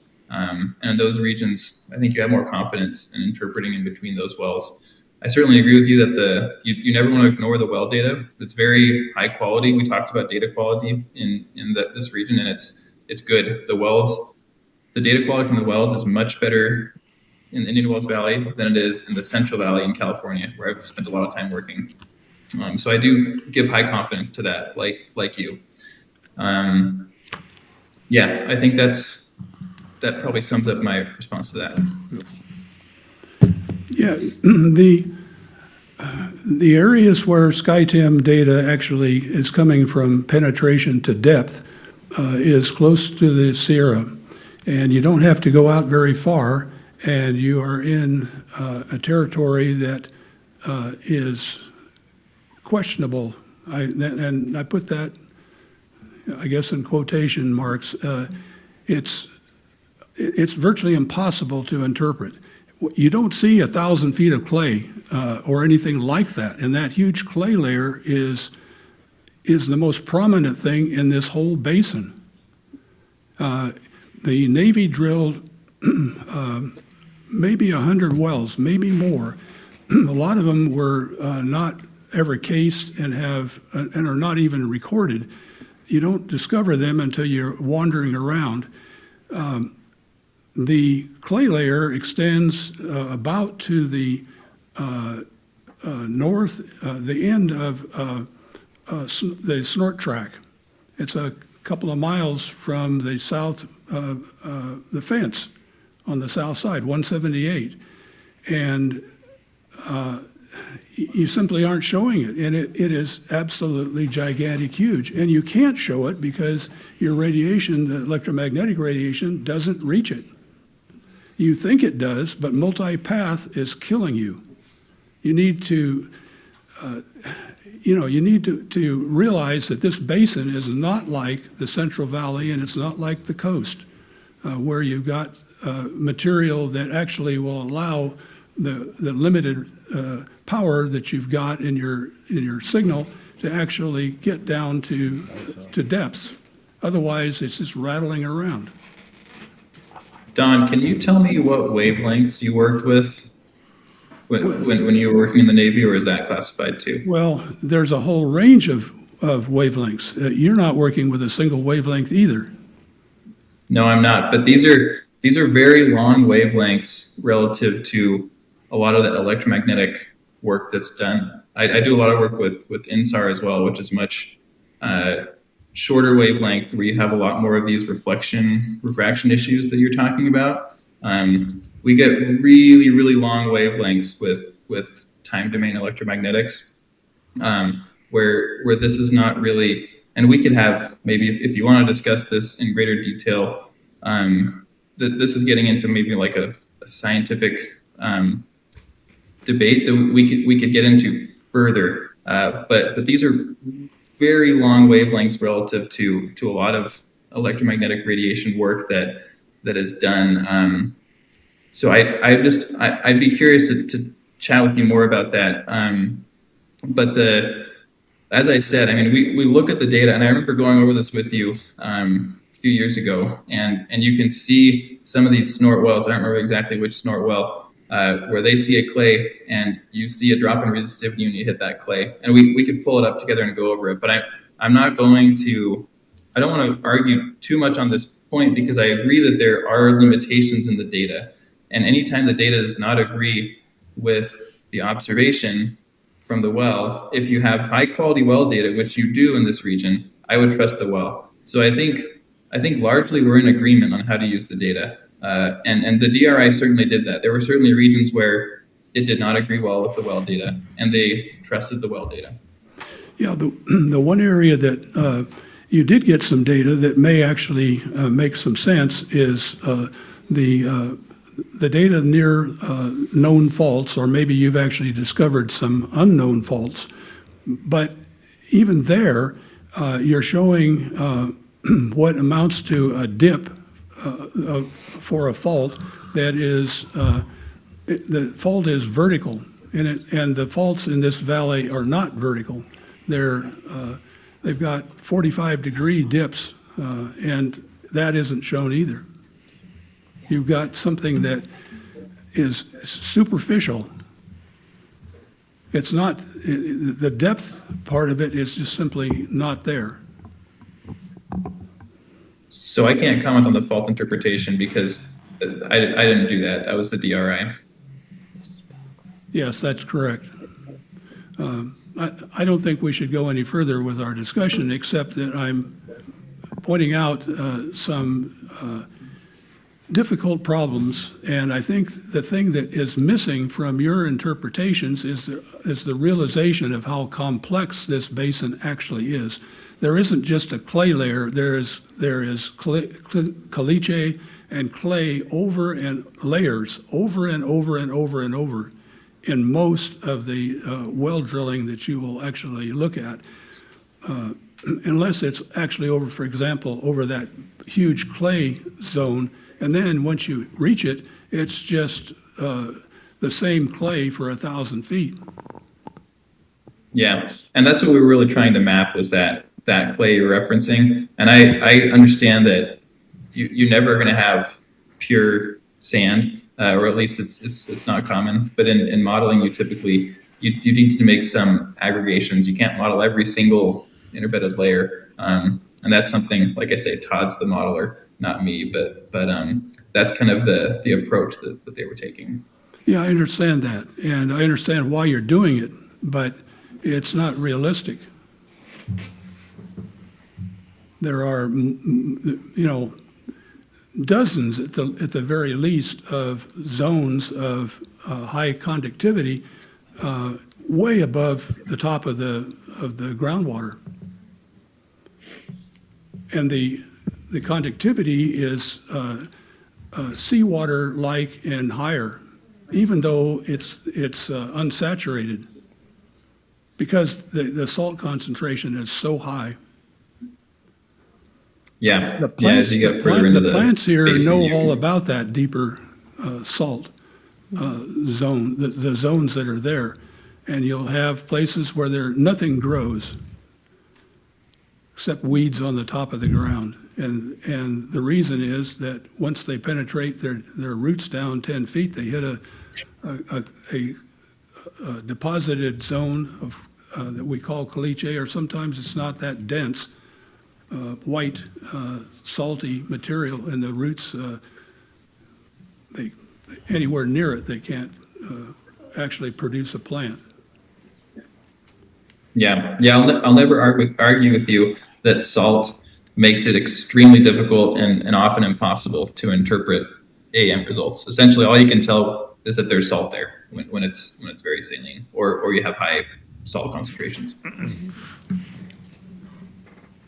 Okay, do we have any more comments or questions for Dr. Smith?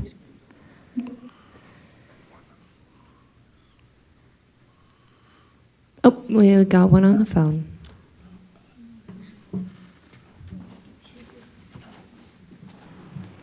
Okay, caller, go ahead. Yes, this is Renee Westelusk. My question for Dr. Smith is, how does the advantages of like extra fault mapping and finding more of the clay areas help quantify more usable water in storage? It's a good question. So it really comes down to, are we accurately characterizing what's happening underground? Because there's a lot of unknowns. And so I think the goal of the DRI and the team there, and again, I was brought on to help them interpret the SkyTem data. So it was not my job to tell them how to find more water, but just to tell them, how can you use this to produce a more accurate model? So I can really speak to that. And there's no guarantee that using it will give you more water.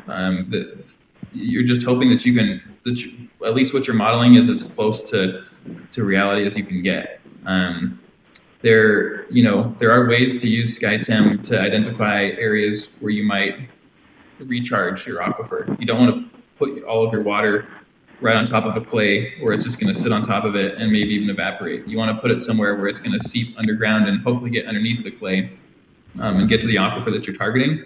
And SkyTem can help you identify those zones. But in terms of the modeling, like I say, there's not a guarantee that it will give you more water, but it'll hopefully tell you where the water is with more accuracy.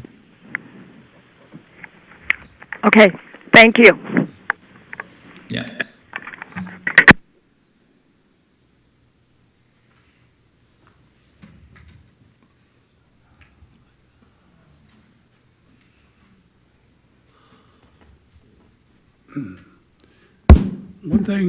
One thing that I did not emphasize is the reason that we don't have surface water, rain, or back in the old days when we had snow, that water never reaches the groundwater is because of all of those layers of compact material, and the water, the surface water reaches the first of them, and it retards most of the motion deeper, and the water turns around and evaporates back at the surface. And that happens over and over again. Back in the days when California City and the Indian Wells Valley were first, I guess, really aware of their well issues and the shortcomings that the declining water levels presented, California City hired Stetson engineers, and it was Mr. Stetson himself who was the person who attended to that project. And his first look at the California City problem was that they had about 34,000 acre feet of water available, and it was simply the surface water, inches of rain times an area, which was the closed basin that Fremont Valley is. It's almost the same as this basin, by the way. Interestingly enough, it's just a fluke. And the folks in the engineering department at California City got the report and ultimately did nothing with it because they had no 34,000 acre feet of water. They knew it, they didn't have it. And later, Pierre Saint-Amand and a son came down and did a survey for them, and similar to what he had done here, and said, well, you actually have got water coming out of a couple of the canyons that are in the El Paso Mountains, and I think you've got 4,000 or 5,000 acre feet per year. And at that point, they decided they needed to join the State Water Project. The Indian Wells Valley had the same opportunity and had the same inputs, and they ignored it. That's the thing that's so sad here. We had an opportunity to actually get that imported water back way before 30 years ago. Thank you, Don. We have another caller.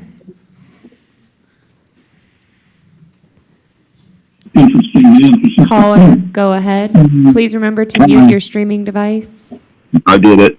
Thank you. So, thanks again for holding this. Very informative.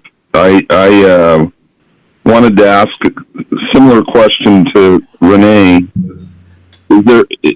How would you determine what is recoverable groundwater and storage versus total groundwater and storage? And then the other point I want to make is if this is a closed basin, which is 600 square miles, I remember talking to Don Decker about evapotranspiration. Once it gets, I believe, below 9 feet, that's not it's done evaporating. It's not pulling up from the plant or the surface. So if we try to use a little common sense here, you've got a 600 square mile basin. It's very complex, and you have thousands of years of water accumulating in this basin, and that's why I tend to put a lot of value in the data that the groundwater technical working group came up with regards to total groundwater and storage, and I don't buy Mr. Johnson's point that I'm comparing apples to oranges. That's what the technical working group came up with: groundwater and storage of 37.5 million acre feet. The Groundwater Authority only came up with 1.5 million acre feet. So the delta between the two is too great to be ignored. And so if we're gonna parse groundwater and storage into recoverable groundwater and storage. I would like to know how that was done, and I haven't heard that yet. Is it from the sky temp data that you came up with this delta, or is it some other data point that you've not talked about yet? Michael, I think we did address this in Mr. Johnson's last comments. I didn't hear that. So I'm asking, how did you scientifically come up with the difference between what's recoverable and isn't? And where is the line, so to speak? Go ahead. Yeah.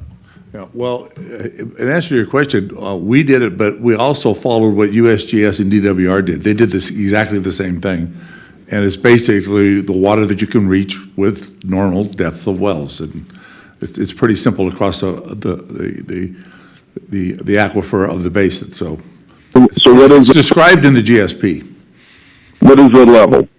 Okay, I don't think we need to reiterate the same conversation, Mike. I really don't want to do this and limit, but we've already addressed these comments and questions. So in respect of everybody, Michael, just let me finish real quick, please. Avoiding the most important issue, and that's the groundwater and storage. Mr. Sanat, out of respect for everybody in this room, we are running later. We have addressed this question. I want to make sure that we are not having the same conversation, just out of respect for everybody else in here.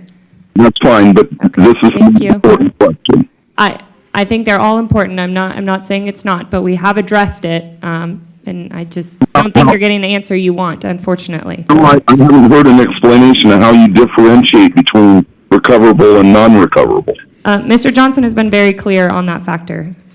The GSP has an additional discussion on how the number that we put in, which wasn't supposed to be the total groundwater and storage, but it describes what depth we used, and it followed the USGS study that had presented originally. Exactly. Right. That's good. That's a good answer. At least I have something. Thank you. Thank you. Thank you. Like Jeff.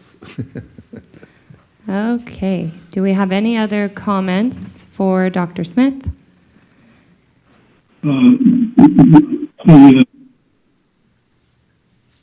It looks like none. Dr. Smith, I want to thank you so much for taking time out of your schedule, staying with us. I know it's even later in your time zone, so I am very appreciative of that, and I know this audience is as well.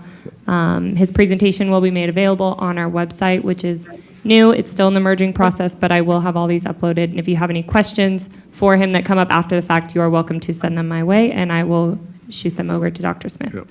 Thank you so much. Thanks for your work, Thank Ryan. you. Appreciate your work. Thanks. Yeah, I'll be signing off, as you said, Yes. because it's late for me, but happy to take questions by email or whatever format people prefer. Thank you. Thank you. Okay, we are now going into what I think everyone is most interested in is this groundwater modeling and the technical report. And I will turn it over to Dr. Kincaid.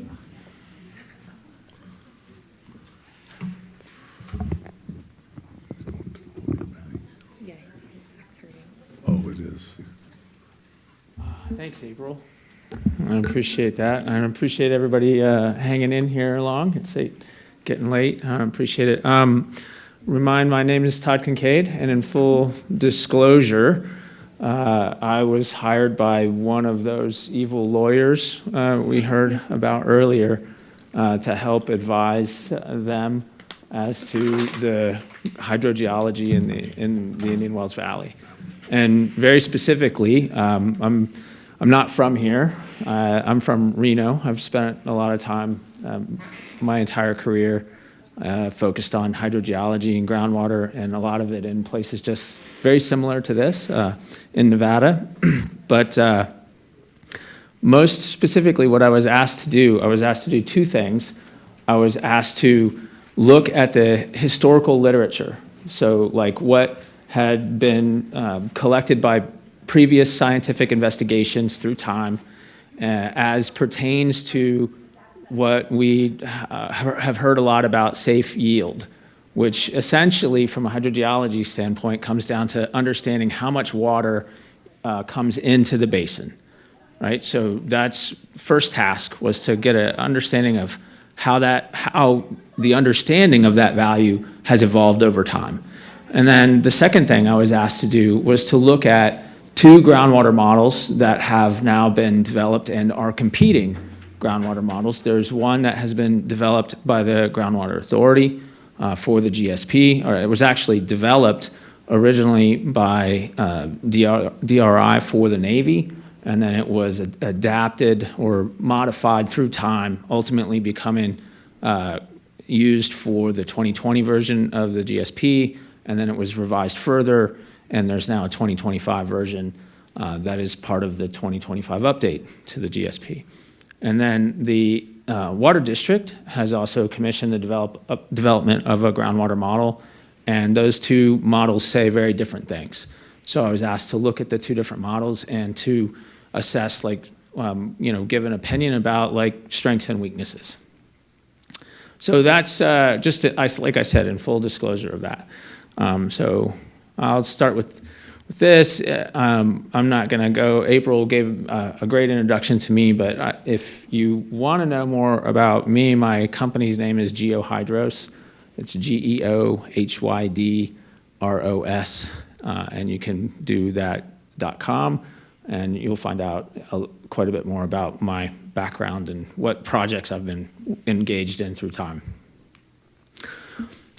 So with this first slide, what I really want to talk about, and I kind of already set the stage, and I'm going to do my best to adapt to some of the discussion that's taken place, and my presentation wasn't really tailored to some of these topics, but I'm going to do my best to answer, or at least my opinion, on some of these questions that have been talked about.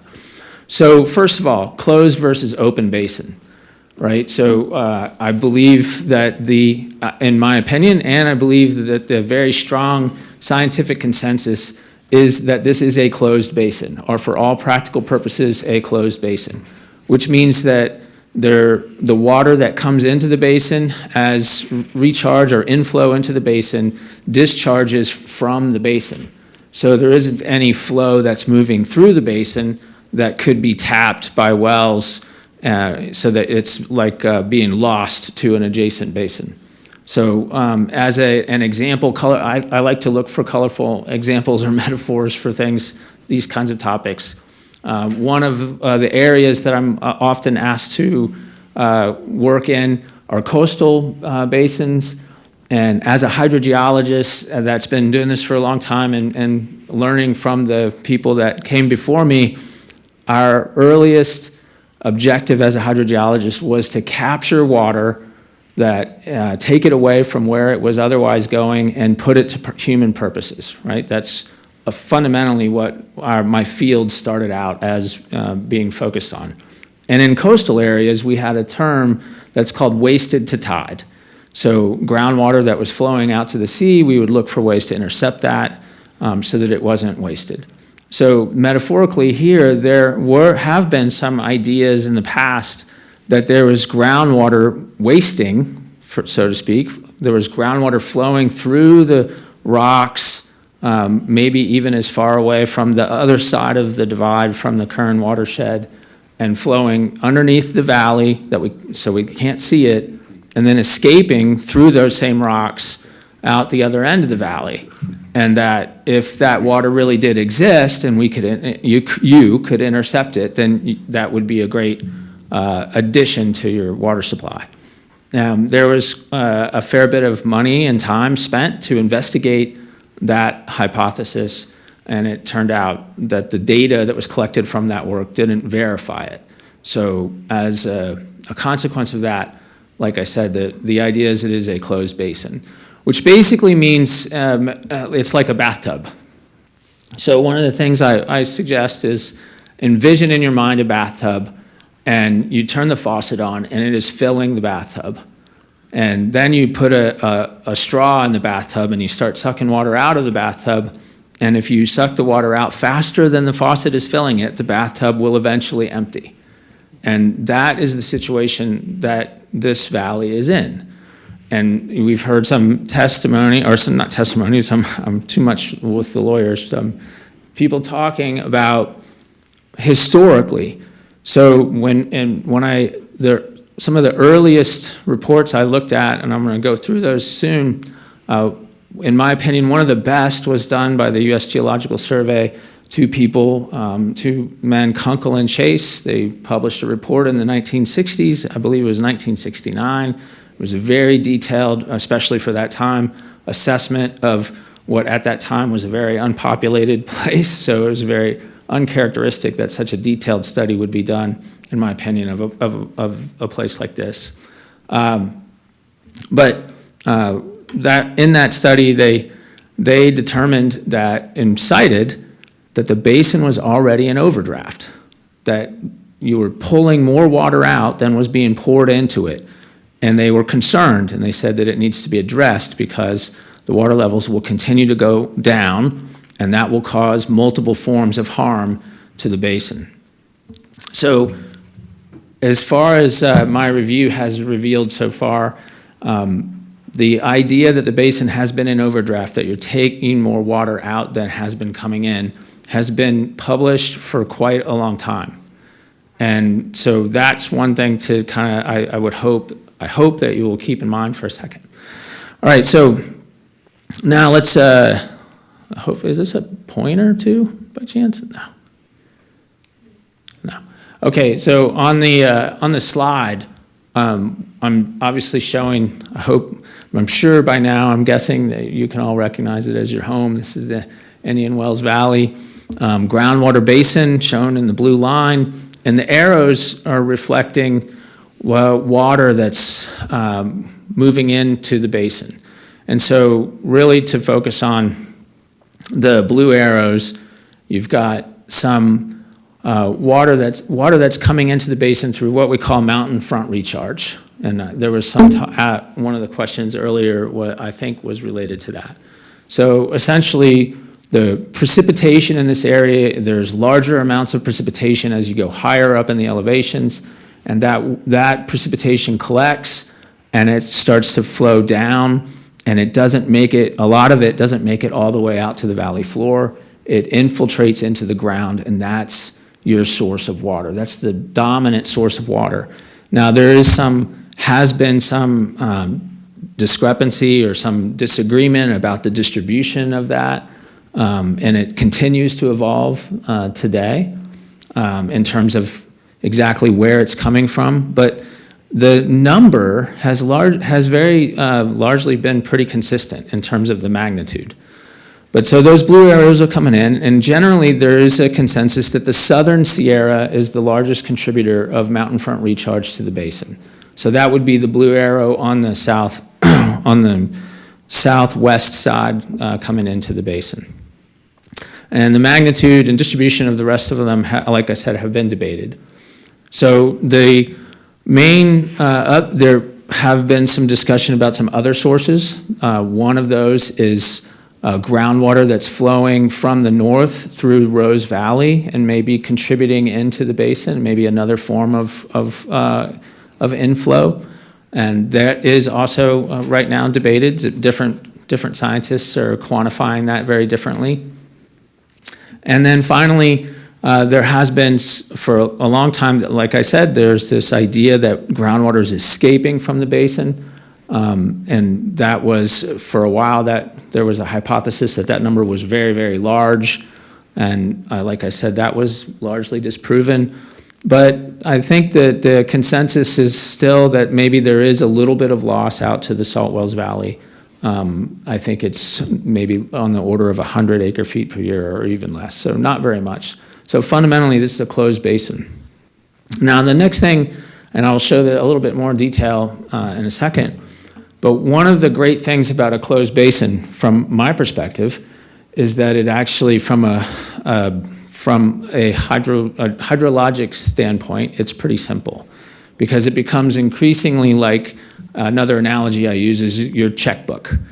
Now, we really can see where your income's coming from, and if we can quantify your outflows or your expenses, then we know something about whether your savings account is going up it's going down, or it's staying stable. So what's coming out of the basin, historically, now there are two major forms of outflow from the basin. There is all of the water that you're pumping and using from the extraction wells. And then the other one is the natural discharge that comes out of the basin in the form of we've heard this term already tonight, evapotranspiration. Now, one thing I will say, I want to just throw in here right now to try to explain or provide a little bit of insight, hopefully, is oftentimes there's a lot of focus on the T part of that term, the transpiration. That's the plants. That's what the plants use, and there's a root depth, and they are intercepting that water, and they're pulling the water out of the ground in order to be however green they are. That's where that green comes from, is that transpiration. But the other part of that is evaporation. Now, the easy way to think about evaporation is the water, I'm sure, after storms, or after big rain events, or even in maybe the wet season, there's probably ponding of water out on the valley floor. And that water evaporates. It just sits on the valley floor and ultimately evaporates into the atmosphere. Evaporation also continues into the subsurface, right? This is a very hot climate, and that hot, arid condition continues into the unsaturated zone. And so both of those two processes continue to occur if you were to dig down into the subsurface. So it's not just about what the plants are using below ground. There's also an evaporative component to that as well. And that could very well be responsible, or partly responsible, for some of that caliche that you're talking about, because the evaporation will leave the salts behind. So those are some things to think about. Now, overdraft, there's a term. It means that you're pumping more out than is coming in. So it means that you're deficit spending, right? That's something we're getting used to hearing a lot about. And then this term, safe yield. So now, in particular, the program that you're subject to, Sigma, has brought a lot of attention to this term safe yield, but it has been around for a long time. And my first cross with it would be, as an example, would be, let's say that as this municipality, you wanted to invest in a very expensive groundwater pumping well. Safe yield, people like me would have been hired to come in and say, if you're going to spend all this money and you want to get, let's say, 1 million gallons of water per day out of the well, the safe yield would be somebody determining whether the aquifer could actually continue to supply that 1 million gallons a day of water to the well. Otherwise, your investment would be at risk, it would be unsafe. And the aquifer wouldn't be able to supply it, and then ultimately your well would go dry.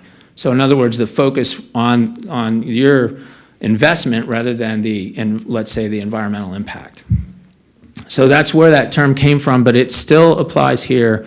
It basically means that under Sigma, the objective is to stop persistent groundwater level declines, right? So one of the callers that was the caller that was talking a lot about groundwater in storage, there are fundamentally two ways of looking at your groundwater supply.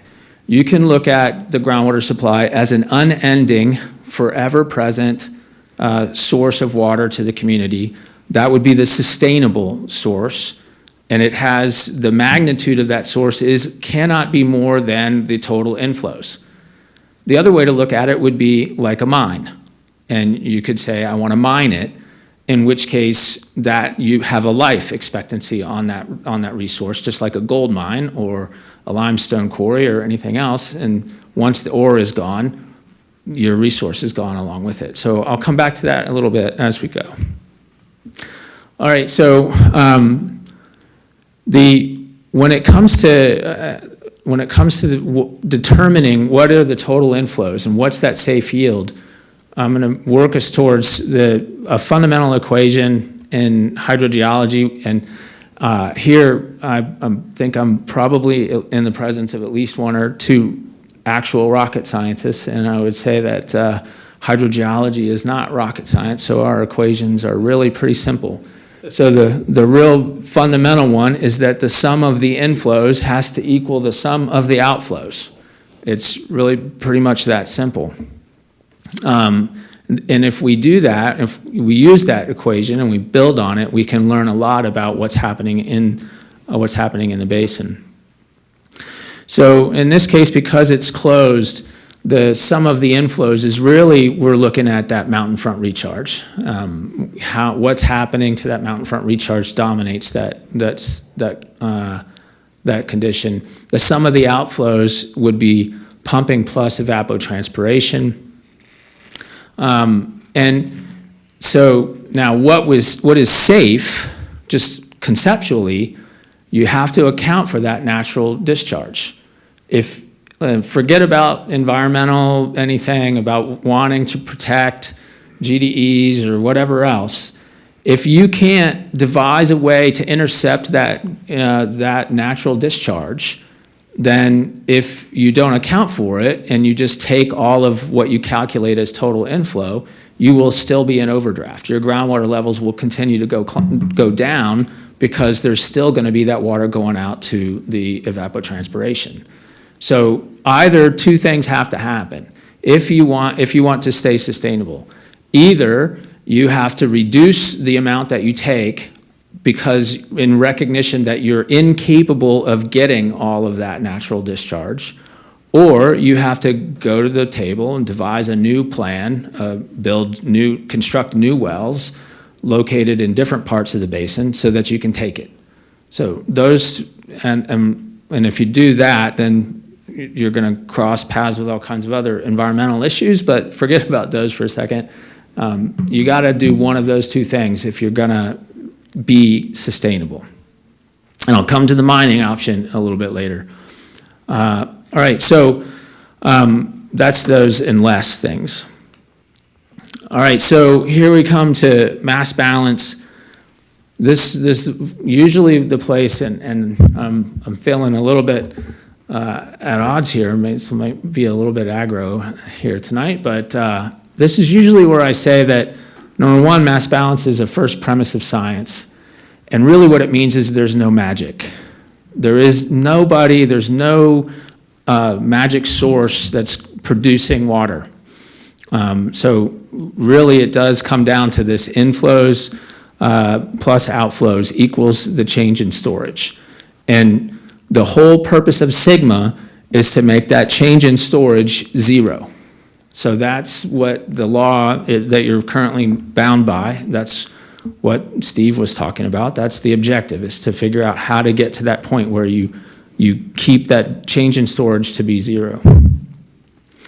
So, so now the question then becomes, what are the inflows? And unfortunately, you can't go out and measure them.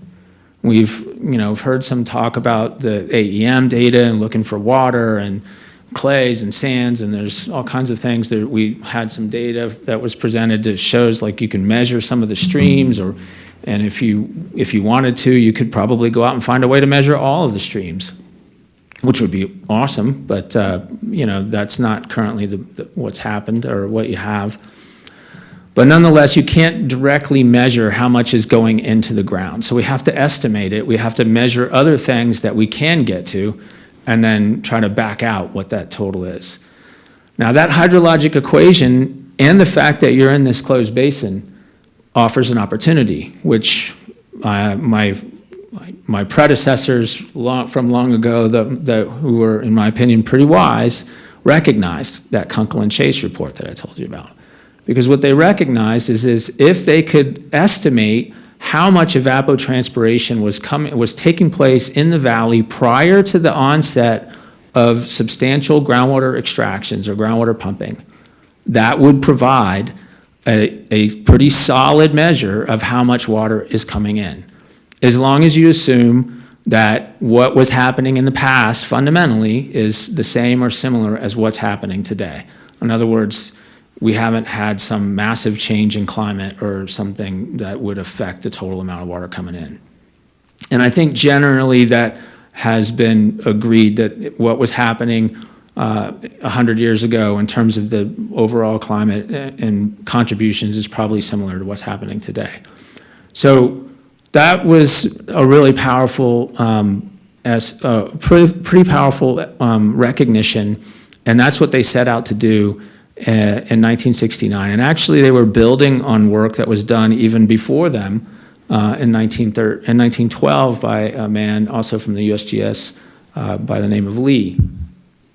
So in order to do that, what they did is they did a very detailed map of the basin in terms of soil types, soil moisture. They put in a few wells, not a lot, but a few wells to characterize what the subsurface in the playas looked like. They mapped out the vegetation types, and then they used a analytical model, which means it's a fancy way of saying an equation, an empirical equation that people had derived from the USDA, so Soil Service basically, to equate soil type and vegetation type to evapotranspiration rates of evapotranspiration. And once they took that model, which in fairness is a best guess because that's what models ultimately are, they took that and they estimated what that ET would be across the entire basin. And they came up with a number of 11,000 acre-feet per year. And so essentially, that was their estimate for the total amount of water that comes into the basin, 11,000 acre-feet per year. So if groundwater extractions, if the total extraction from the basin is kept at or below 11,000 acre-feet per year, then the delta, that change in storage, would be held at zero. And prior to the onset of pumping, all of that water was being consumed by the plants in the basin, and that was the evapotranspiration.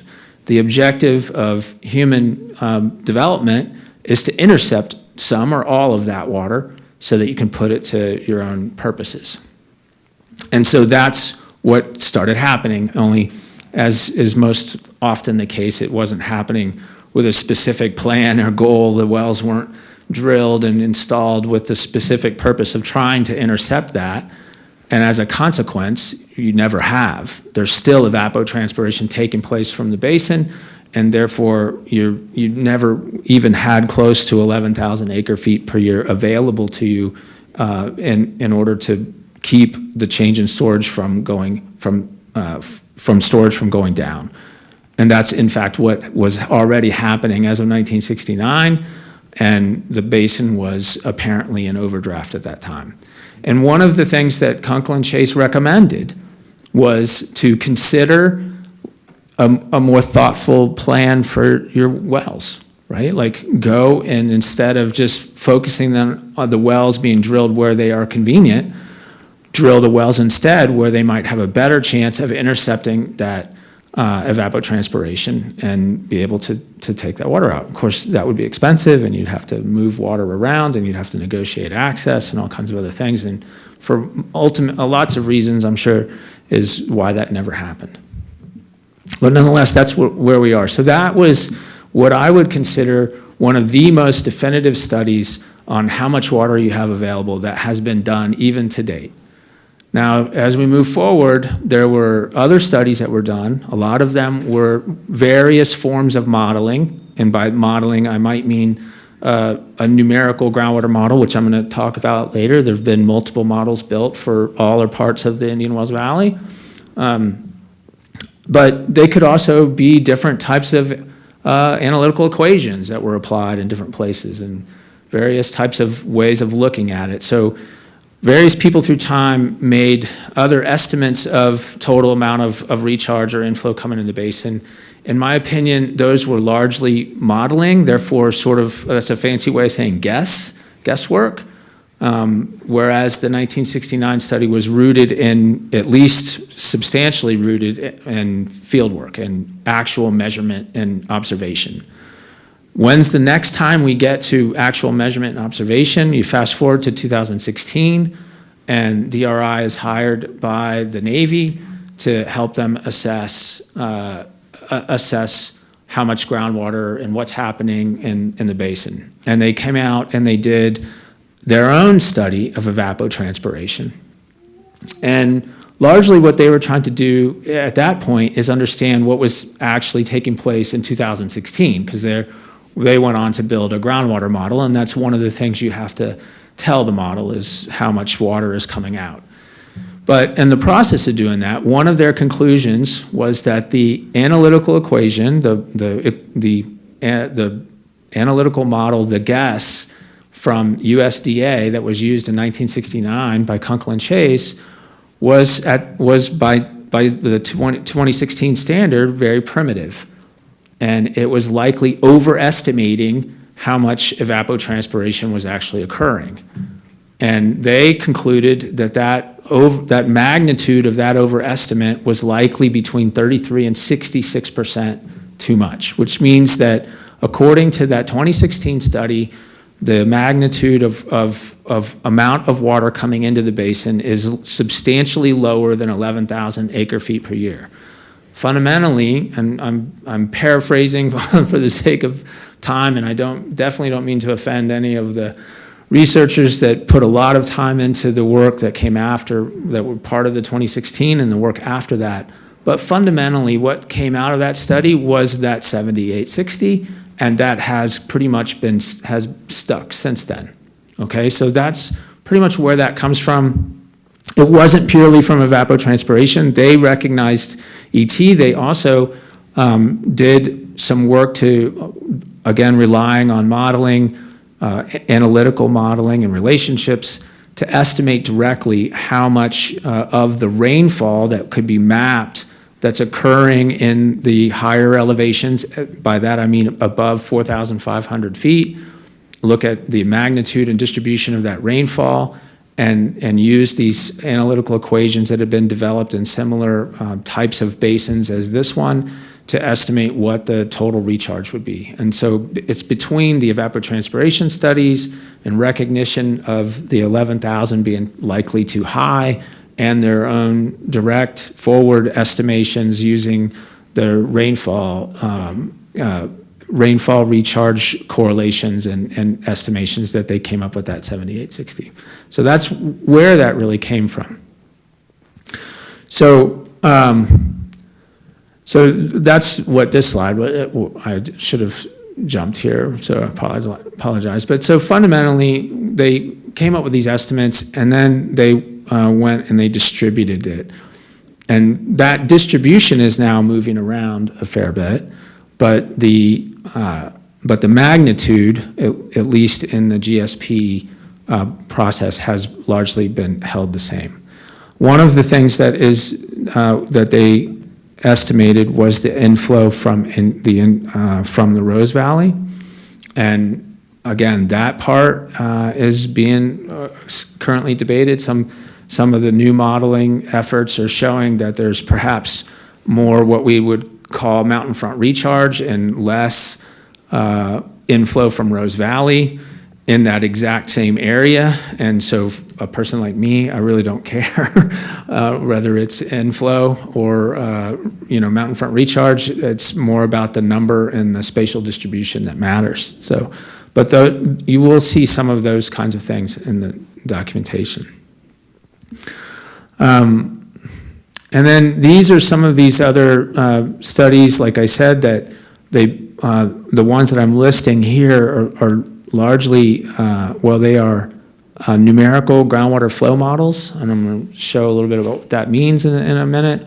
But people have been developing models here for a while, trying to understand, I don't know, I'll get to this, but not understand how the water is moving through the basin. So not just how much, but how the water is moving through the basin, and how the groundwater levels and the patterns of groundwater flow are likely to respond to pumping or potentially future predictions of what pumping might look like.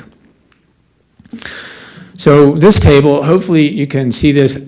Personally, I can't see it, but I need I unfortunately don't have my glasses. They're sunglasses, so that would be really weird. But this is a tabulation that I made of most of the values that I compiled. And you can see the range. They vary, but most of them are smaller than 11,000 acre-feet per year. Kunkel and Chase actually used a different methodology that they themselves discounted that estimated a number maybe as high as 15,000 acre feet per year. But like I said, they went on to, in the same paper, they described it and then discounted it because they felt like it was less reliable than the smaller number. So these are the different studies that are out there. And then this is a plot that hopefully is a little bit more useful. What I've done is I took the values that were shown on that table just a second ago, and I've plotted them as a bar chart. The color represents whether it's mountain front recharge in orange, inflow from Rose Valley in blue, or if it wasn't discriminated, it's just a yellow bar. So in some cases, they didn't break it out. They just said, here's the total inflow. In all cases, the y-axis is telling you what the magnitude of that estimate was. On the x-axis, on the horizontal axis, that's the year of publication. So it's not the year of recharge estimate. In all cases, these values were meant to reflect the total amount of water coming into the basin on what we would call, in modeling, we would call it a steady state period or just long-term average way of thinking about it. So it's not a particular year. Some years you might have more, some years you might have a lot less. But on the long-term average, that's what these numbers are meant to represent. The key that I want to point to is that, number one, the black line is just the average. So that's a simple average statistic. But number two, if you look at the height of the bars, what I see is that as we move forward in time, the overall, this is not the same entity. These are different researchers working in different capacities in different ways. The estimate of the total amount of water that you have available has been going down, right? So that's what the published literature shows. And and by comparison, these numbers tell you something about that the basin has been in overdraft, and it has been in overdraft for a while. And then on the side, this was my estimate, and my estimate is based simply on looking at all those published reports. Considering what, I read them in detail and considered what they considered, and I looked at them, and then I took what I thought was the values that are reasonable, reliable, and then I just did some statistics. And basically I just said, I'm going to take the average plus or minus one standard deviation, which is kind of a common way of looking at numbers. And if you do that, then you get this number of 6,000 to 8,000 acre feet per year. If you add in the inflow from Rose Valley, it goes up to 72 to 9,900 acre feet per year. Now, that would be the total amount of water coming in. Now comes from my perspective, the big crux is you can't get that water. Like I said, there's still evapotranspiration coming off the basin, and if you don't account for that, you will not drive that change in storage term to zero. You will continue to see groundwater level declines. So I just took 15% off, which honestly I think is very, very small. I don't think that's enough, but even still, that would drive my estimate of safe yield down to 6,100 to 8,400 acre feet per year. So essentially, and I genuinely think that that's probably high. So it means that this, I think, probably isn't a huge shocker to anybody, right? You live in a very dry place. There isn't a lot of water. And for a very long time, you've been using more water than you had coming in. You've been in deficit spending. And just like we hear about everywhere, nobody likes the pain of getting out of deficit spending because it hurts. And I fully recognize that that's what you're having to struggle with right now. But if you don't come down to these lower numbers, in my opinion, it's highly likely that you will continue to see these groundwater level declines. So now let's talk about these two different, very different estimates of, there are different models and there are very different estimates. So the GSP, the Groundwater Authority, is using the value that largely stemmed from the work that the Navy commissioned back in 2016, which has been built on by further work done by DRI, but largely that number has stayed at that 78, 60 value.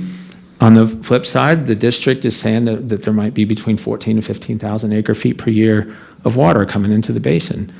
And that's what that district estimate looks like relative to all of the other published values, right? So it is significantly higher than what the totality, more or less, not the totality, but the vast number of researchers in the past have estimated in terms of how much water is available or coming into the basin. So that's what that looks like. All right, so the alternate proposals, there's a couple things that I believe very strongly, and I would throw out to you, that really have less to do with hydrogeology and science and more to do with just logic and what logic demands. So if the total inflow to the basin, natural inflow to the basin, is 14 to 15,000 acre feet per year, then definitively everybody before was wrong, right? So the evapotranspiration from the natural evapotranspiration from the basin had to have been 14 to 15,000 acre feet per year prior to the onset of pumping. So that's one thing that we can conclude. The other is that everybody before about at least, I can't remember exactly when, but before pumping reached 15,000 acre feet per year, the basin would not have been in overdraft. So the basin, you didn't reach 15,000 acre feet per year until, I think, in like the 1970s. So when Kunkel and Chase rendered their report, they would have misinterpreted the persistent groundwater level declines that they were looking at when they concluded that the basin was likely in overdraft. So these are a couple of things that must also be true if the total amount of flow coming into the basin is the higher number at 14 to 15,000 acre feet per year. So those are the things that, I would like you to consider. So the other thing, and I think this is that estimate of overdraft, and I think on here you can see when it gets to the pumping, I think, is listed on there. I apologize, I can't read it, but I think it was somewhere along the lines of the 1970s when it gets to 15,000 acre feet per year. So that's kind of, these are some, in my opinion, pretty definitives that you have to consider. All right, so before I jump into the numerical model, it's not only a different, you have competing estimates of total amount of inflow to the basin, but you fundamentally have different proposed understandings of the hydrogeology of the basin. All right, so one of the caller was asking about, the total amount of groundwater storage and pointing out that there's a vast gulf between the estimate of total groundwater storage rendered by the GA and the estimate rendered by the district. Those numbers they're vastly different. But there's also other vastly different ideas, like how much evapotranspiration is currently taking place. The GSP, and it was largely built on the work, again, of DRI that has been, measuring things, has estimated that evapotranspiration is likely on the order of 5,000 acre feet per year at present. Let that number sink in for a second. If there's still 5,000 acre feet per year of evapotranspiration taking place from the basin, and you only get 11,000, the highest estimate that had been done in the previous literature, that means you only get 6,000, right? Because you're not able to capture the other 5,000. The district's estimates are closer to 2,000 acre feet per year, so a very different understanding. The other understanding, we heard lots of talk about clay, right? So one of the fundamental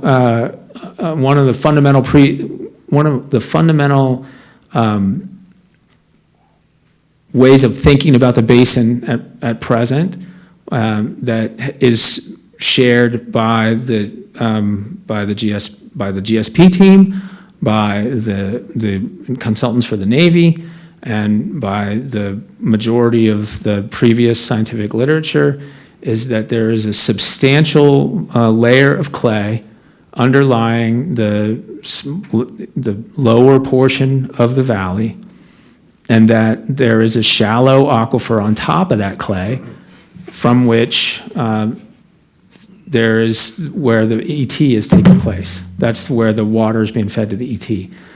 And that there is what's called an upward hydraulic gradient, which means that the heads, the pressure in the principal aquifer, in the deeper principal aquifer where you're getting your water, is higher than the pressure in the shallow aquifer above the clay, which means that there is an energy to drive groundwater upward into that shallow aquifer. And so the conceptualization understanding is that the reason that shallow water has any, or that shallow aquifer has any water in it, is because of leakage or groundwater flow that's moving upward from the principal aquifer. So that's that understanding. And the districts isn't. I don't want to misspeak because it's, but fundamentally they are indicating that the water that's in the shallow aquifer isn't taking as much water from the principal aquifer. So, and in fact, that you might actually be getting recharge from the playa areas, where right now the other conceptualization is that those are actually discharge areas. So you can't have water going in and water coming out in the same location. So that is another expression of that gulf in terms of the difference in conceptual understanding of, or belief about what the basin looks like. Okay, so now numerical groundwater models, right? So what I mean is a computer model.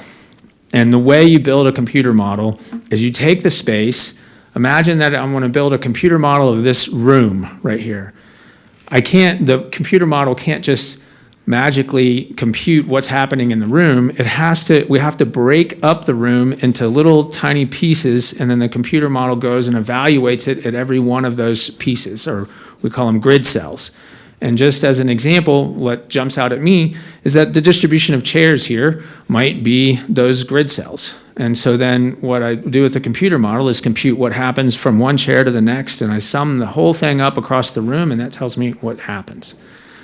Now, if I use the chairs as an example, I can only model the vertical space as one homogeneous unit, right? Because I only know what's happening at the chairs. Everything above the chairs is assumed to be the same as what happens at the chairs. If I want to understand what's happening in the air above your head, I would have to make another layer of metaphorical chairs, and I would have to simulate that layer, and then so on and so forth. In other words, you can only have one value at one chair in one grid cell, and if I want to understand what the discussion about the fine distribution of clays vertically, clays and sands, I have to have a layer more or less for every one of those breaks. Otherwise, we have to homogenize, we have to assume, we have to average, okay? So that's what we're doing with a groundwater model. And groundwater model, these are still things before AI. They are not artificially intelligent. We have to tell them essentially everything. We have to tell them how much water is coming in. We have to more or less tell them how much water is coming out. We have to tell them where the distribution of sands and clays all throughout the entirety. The entirety of that domain has to be defined. So that brings, up this why we're so, as a groundwater modeler, why I am so attracted to something like that AEM data. Because in the absence of the AEM data, All I have are data at the boreholes that penetrate through the domain. And I still have to tell the model what happens in between all the boreholes. Without the AEM data, I just develop contour maps and I just guess, and I think that it stays, the same between boreholes, more or less, which means that there's a large amount of uncertainty. So the more data I can get, the more I can tell the model what's actually happening. So there are obviously pros and cons, but one way or the other, we have to tell the model what's going on everywhere, otherwise it doesn't work. So it's going to be some form of a guess. What really we're talking about is how well informed that guess is going to be. Now, the next thing that we do is, like, for instance, both models, the GSP model, they start by telling the model that how much water is coming in. And how much is that? 7860. And they tell it this is how much water is coming in as recharge. They assign it on the outer perimeter, more or less, and because that's where we believe it's happening, the mountain front recharge. That's the 7860 comes in, it gets distributed, it comes up through the model as ET, or it gets intercepted by wells, and that's what the model is showing. The district model, they have to tell it how much water is going in. How much is that? That's the 14, 15 or more 1,000 acre feet per year. So the model doesn't tell us that directly how much water is how much water is coming in. We have to tell it. And then what we can do is use the model to determine whether what we told it is reasonable. Okay? So in the process that we do, and we've heard some people talk about it, because as it turns out, we use the same process on all different types of models. We calibrate them. And by that, it means that we take the model and we make adjustments to all of the settings that we have to make ourselves, and we adjust those settings, we turn those knobs until the model produces a result that is equal to or very similar to what we actually measure and observe in the real world, okay? And so one of the most typical forms of calibration, not the only, but one of the most typical forms of calibration, is to look at what the model says the groundwater elevation is at a particular well and compare it to what was measured at that well. That's like the most kind of obvious way. But in one of the things that the way I describe it is that there's also what I would call a first order calibration, which basically means that you just run your model with the settings and you look to see if there are any flags, any problems that immediately jump out that you could identify as implausible and therefore rule out and go back to the drawing board. In this case, what this model, this is a version of the district's model, and we see, and I don't have a comparison, but that was a shortcoming on my part, especially as we come into the discussion tonight.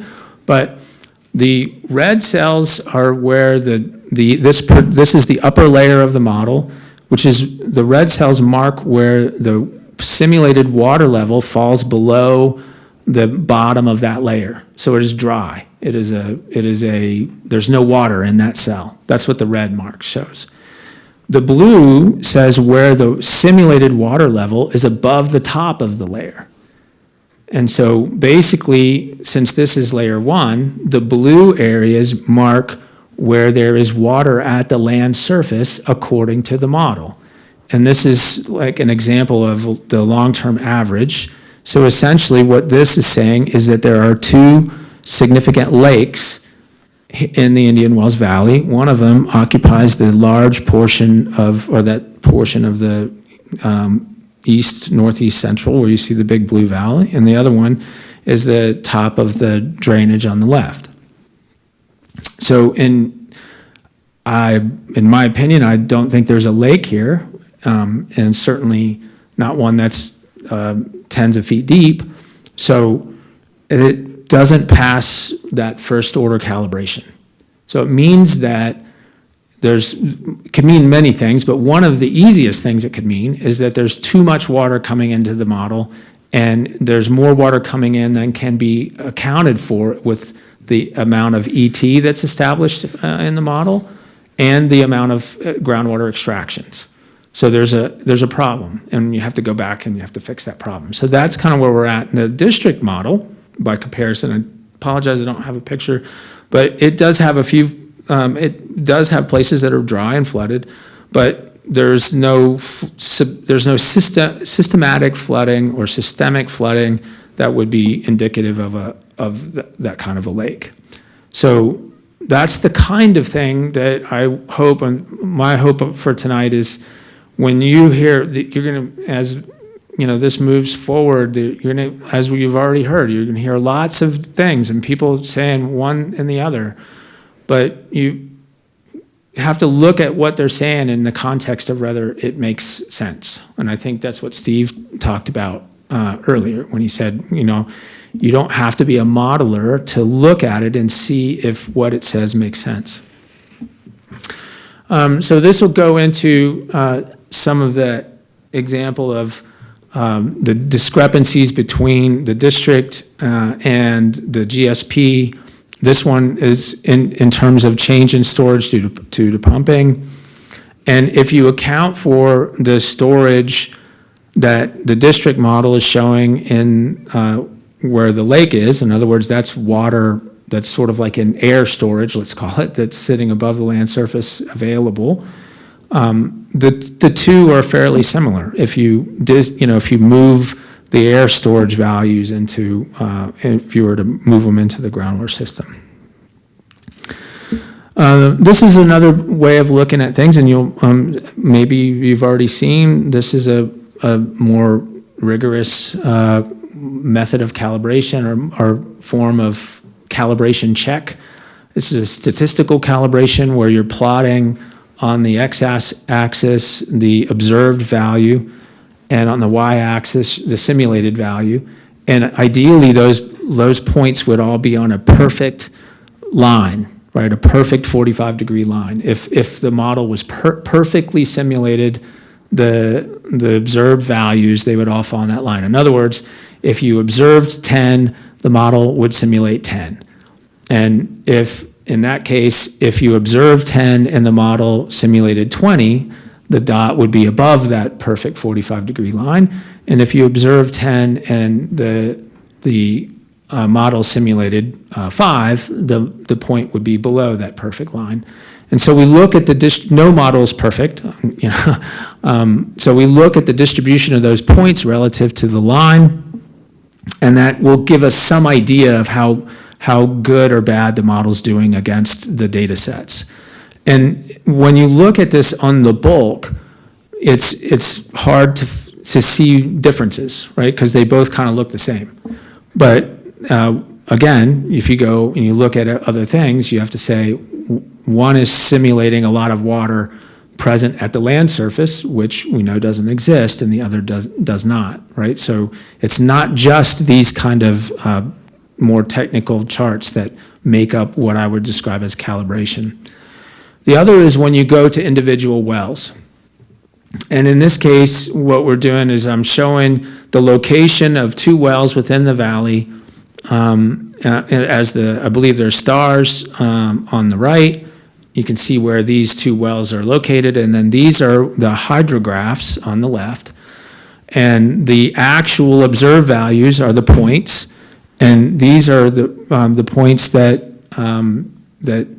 I believe Joel showed you some of these. You know, you can just download these from the GSP, the interface online, and you can look for yourself. And then the blue line and the green line are the simulated values from the respective models. And the green line is the GSP model, and the blue line is the district model.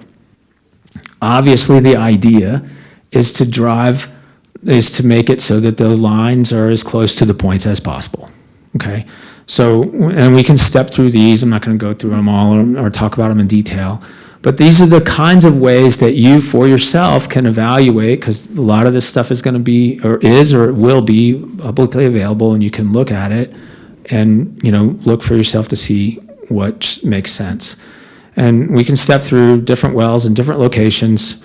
And in fact, if you wanted to, I'm not going to do that tonight, but we could go through every single one and look at how they behave. So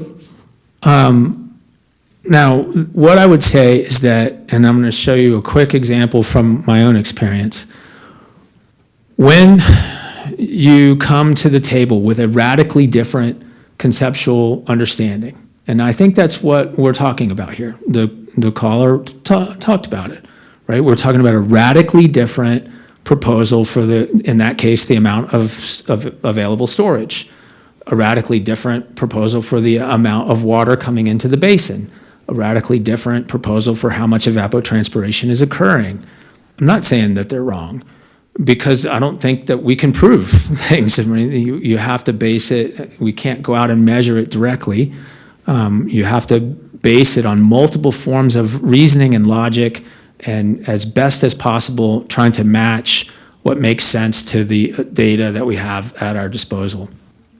But when you come to the table with a radically different conceptualization or a proposal, in my opinion, it requires a radically improved model match. In other words, if you were to be able to say, hey, traditionally, no model has ever been able to, they are always underestimating the observed groundwater elevations. Like every model in the past has been underestimating groundwater elevations. Maybe that's because there's not enough water going into the model, so I put more recharge in and the model simulation raises the heads and makes a match. You're like, maybe that's pretty good. That might be right. Maybe there's more water coming in. But that's what I would throw out to you, is that and I'm going to show an example from my past, but that's what it requires. So, and in my opinion, that is not what's happened right now, and maybe it will after they do more work, but at present, the model from the district isn't radically better, for sure, and in many ways, it's not as good as the GSP model. So, in my opinion, it likely means that the values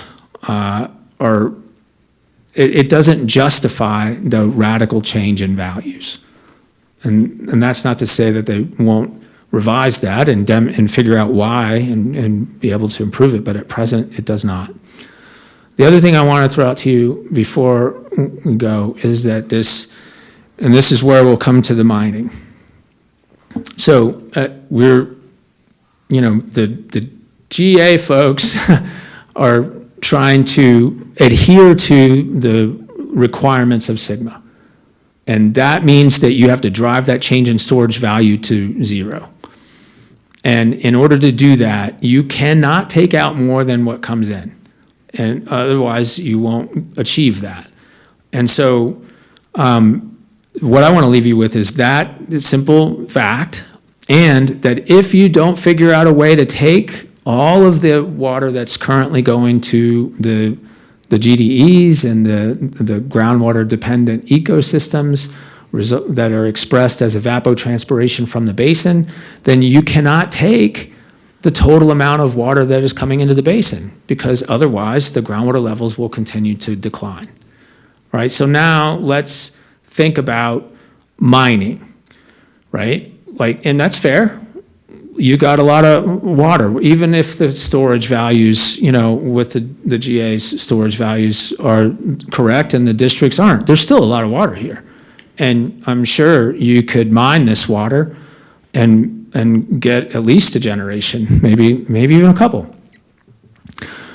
But what will happen along the way? For sure, the shallow wells, most of the domestic wells will go dry. And so those will have to be replaced, or their water supplies will have to be replaced. And they will have to be replaced with deeper wells. And if you don't make them substantially deeper, those too will eventually go dry, because the groundwater levels will continue to decline. And the other thing that will happen is that the electric bill necessary to produce that water will continue to go up, because that is expressed in the form of lift. The higher you have to lift the water, the more you have to pay. So those two things will definitely happen if you don't move to the sustainability issue. In terms of the available storage, what does that mean? Well, it means that if the maximum well depth is on the order of 1,000 or a couple thousand feet, and the largest amount of the available storage is below that, then it means that all the wells are eventually going to have to be substantially deeper in order to reach it. And then to be clear about what does it mean in terms of available storage or accessible storage, it's exactly the same for water as it is for oil, right? Like there's two things that you have to do when you go to find either of them or go to produce it. You have to find it. We put in all kinds of things. AEM is one technology that people are using to try to find and map out the distribution of water. And then you have to figure out how to get it. And in order to get it, you have to put the well in and pump. And a lot of times I think people misinterpret. They think that the well will just drain this room. But that's not true, because if these are clays, even if it's a stack of sands and clays, the clay doesn't release the water very easily, right? It doesn't release the oil very easily. What you're looking for is a trap that contains a lot of water, and that will allow it to flow to your well without being impeded.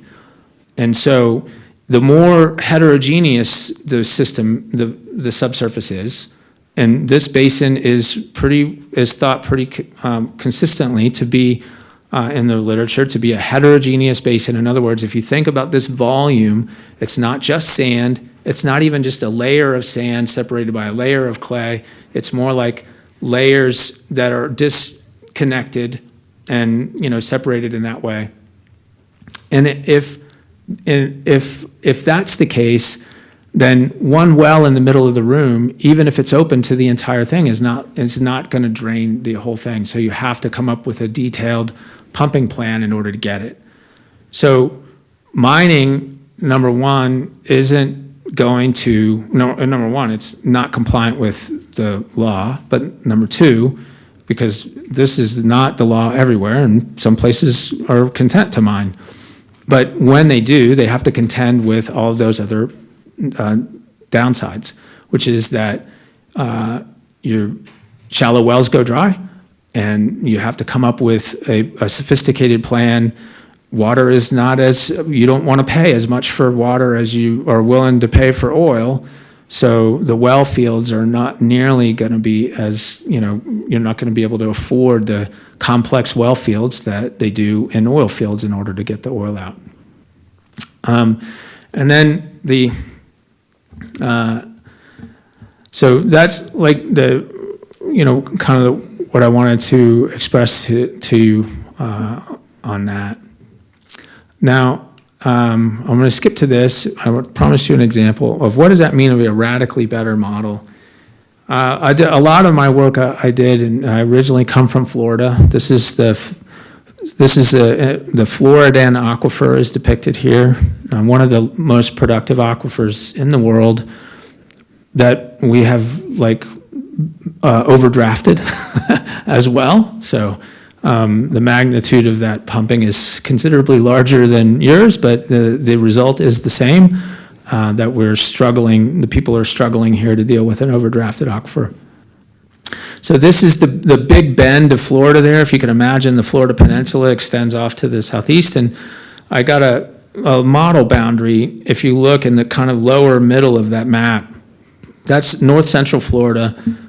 Near the Swanee River, if you're familiar with Florida, and the Santa Fe River, it's loads of springs, big springs, like major rivers coming out of the ground. So rivers that people would probably kill for out here, in terms of magnitude of spring flow. And the reason there are so many springs is that this is a particular kind of aquifer called a karst aquifer, which means that the rocks are soluble and the water has dissolved holes in the rocks that have formed in the way of caves. They've formed in the way, you've probably heard, sinkholes where people's houses get swallowed up and things like that fall into these giant void spaces in the ground. the presence of these holes make the mathematics of our modeling very challenging, right? Trying to figure out how to do that. The proposal that I said, radically different, is that all of the models in Florida traditionally have assumed essentially that the rocks are like a big sandbox, that there are no caves, that there are no conduits or caves.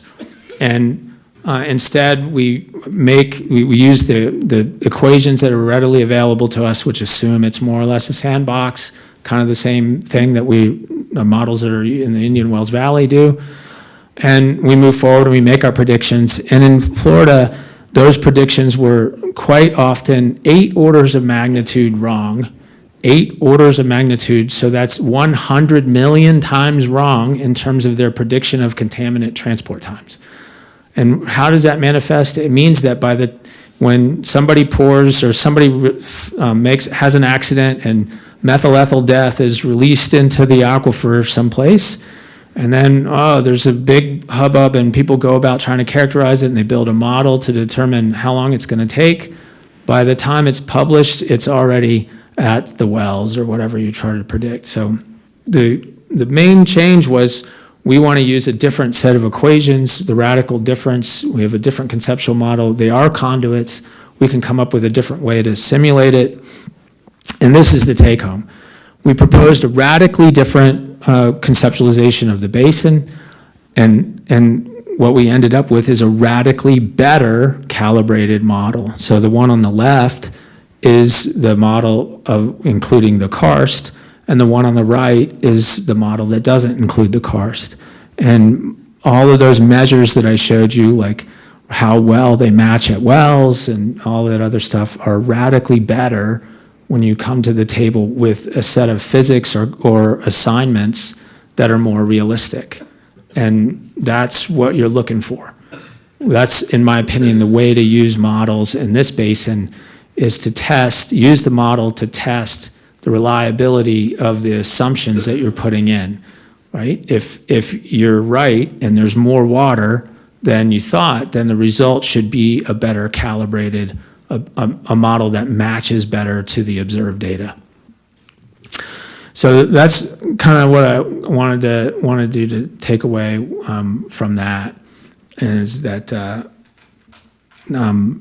radically different conceptualization requires a radically better model to demonstrate that you're right. So I encourage you to look for it in that way. And that's all I got, and hopefully we don't have 4 hours of questions. But if we do, I'm we're here to answer them. Yeah. So if we have any questions, now the floor is open for the public. If the public can unparalyze their leg, look at that. Yes, ma'am. First of all, thank you very much. Yes. But the one thing you didn't mention, and I guess you wouldn't because you're a modeler, is the change in groundwater quality in different levels of the groundwater, especially in a desert basin such as this one. Yeah, actually, that's a really good point, and one that I forgot to make, is that another problem that will occur if you mine the basin, if you continue to draw groundwater levels down. If the world turns out to be, if the valley turns out in fact to be more similar to the conceptualization held by the Navy and the GSP team and the previous researchers that I looked at, in that there's a shallow aquifer and there's a clay unit, and then there's the principal aquifer, and there's an upward gradient pushing groundwater upward into that shallow aquifer. If that turns out that it is true, that shallow aquifer has very poor water quality. It's not drinkable water quality, it's highly saline. The reduction in groundwater levels is causing that upward hydraulic gradient to reverse.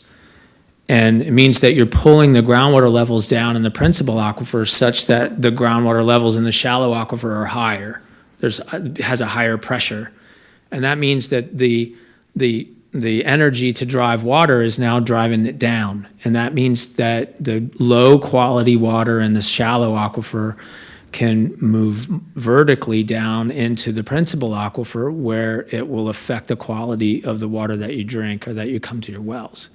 So that was also a fear that was expressed very early on in that Kunkel and Chase report, which was that if that should be a goal, is to, in the way that Kunkel and Chase phrased it, was that you should figure out the minimum amount of evapotranspiration that it needs to be occurring at the basin, in the basin and the playas, in order to make sure that that gradient stays upward, and then live with whatever that number is, right? So, because you don't want to reverse that gradient. Otherwise, you'll still have water, but the cost of being able to drink that will go, up considerably, right? You might end up having to RO the water. Yeah.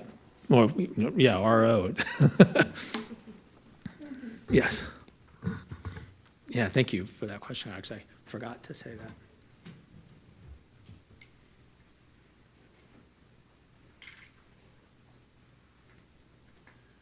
If I can get up here without falling down. Thank you for your attempt to give our audience an understanding of a really complex basin. It's there is an area, and it's a huge area, where the shallow water is higher quality, and the deeper water at that point is in the huge clay layer. And as you extract that higher quality water, I'm talking about North Brown Road. And the higher quality water it used to be about 100 feet thick. And as you pull it down by pumping, you have an infiltration of the poorer water from below. It's in clay, and so the rate of infusion is pretty low. But nevertheless, over tens of years, your water quality deteriorates. It's kind of the opposite of what you were talking about, but it is a real situation, and it involves almost impossible water quality changes. The clay layer under Brown Road is about 3,000 parts per million TDS, and the higher quality water was around 600, used to be, now is well over 1,000. It's already not really palatable. Yeah, well, you get used to things. I don't know about your horses, but the humans, they can complain about stuff, but they, at 1,000 ppm, you're still, unless the water's got some really weird chemistry, is totally drinkable, but doesn't taste very good. Right, yeah. Thank you. All right. Do we have any more questions from the floor before we? Just a couple of points. Uh-huh. First, thank you very much for this meeting, and I would like you to do this more often and do it at this time rather than daytime meetings when nobody can be here. Mm-hmm. That's important. Your presentation was great. I got more from just talking to you than I have all the meetings we've been to, and thank you very much for being here. One point about one of your graphs where you had each one of the years of the studies, and it was a bar graph. You had an average line. Yeah. I would like you to turn that into a trend line, because I believe that trend is going down. And for those non-believers in climate change, that's an indicator that something is changing, and our inputs are not happening from Mother Nature the way we would normally expect or have anticipated. And now we are having to make up for that and pay for it with a pipeline. And to Steve, I want to make sure I'm clear and understand this, that it doesn't matter how much reserves we have. That's not even being considered as part of the signal. It's whatever we take out, we have to put back. Correct. And it's just, they've drawn a line and said that's where it has to be. You're correct, and I thought Todd did a really good job explaining that. That made it very clear to me. Yep. I liked his better too.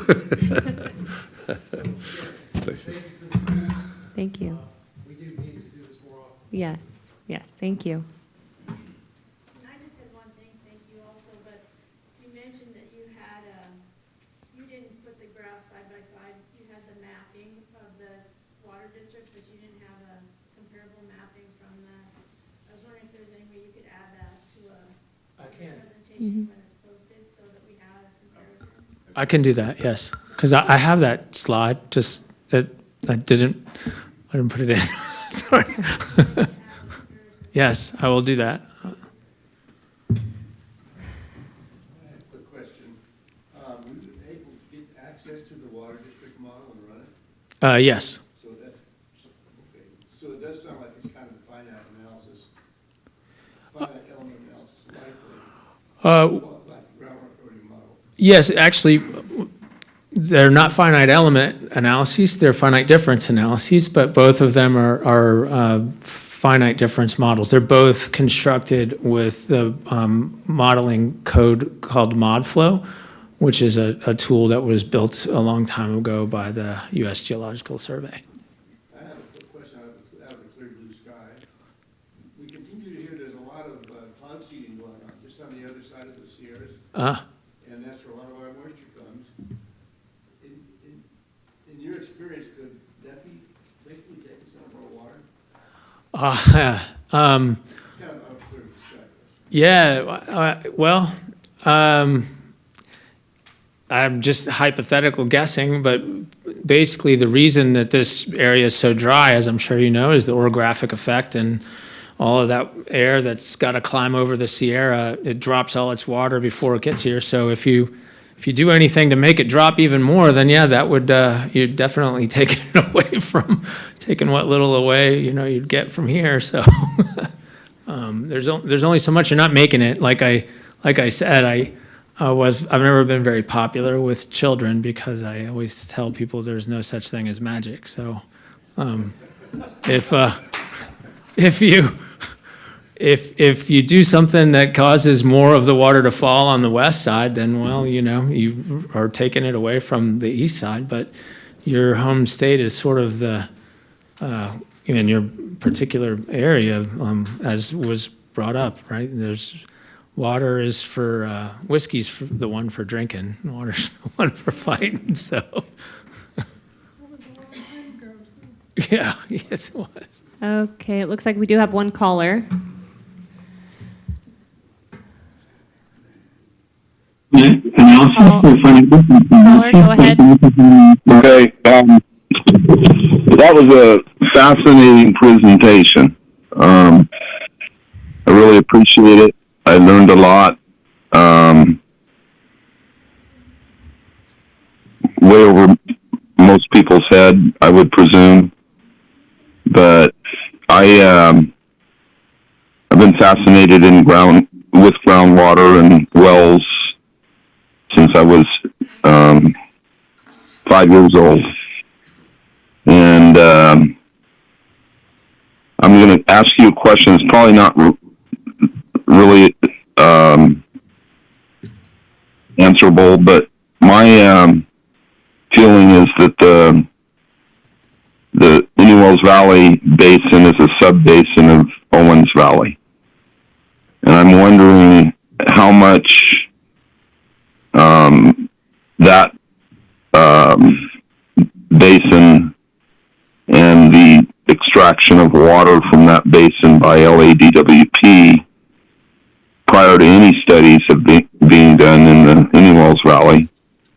I wonder how much of that has been lost in the analysis. In other words, is there a chance that the subflows were historically higher in the mid-1900s, or is there a chance that those subflows aren't identified currently? That's my question. Okay, I'll do my best to answer that. So subflows, that's and from the Owens Valley, that's really what I was talking about and what is being debated in terms of the contribution from Rose Valley. Okay, so I'm going to try to break my answer the question apart a little bit. In terms of a sub-basin, the basins are part of an interconnected system that historically, and I mean both human historically and geologically historically, long periods ago, there were vast lakes, and there was a surface drainage system that came down from Owens Valley and contributed all the way down through here and then onwards. And then subsequently, the climate has dried and those lakes have gone away. And then, perhaps in some people's minds, similar effect came along Los Angeles in terms of a contribution to the climate. And they have indeed, before I go past there was a surface water contribution. Undoubtedly, there is, and that's trying to figure out how much is a topic of, I think, a fair bit of investigation and thought right now. How much is subflow is coming into the basin from Rose Valley? What limits that is the degree, the thickness of the sedimentary material as opposed to the hard rocks. And I believe that the geologic interpretations are that there's a barrier, more or less, of higher elevation hard rock that comes up and largely separates the two. But there is sediment, there's a thinner sequence of sediment material that sits on top of it.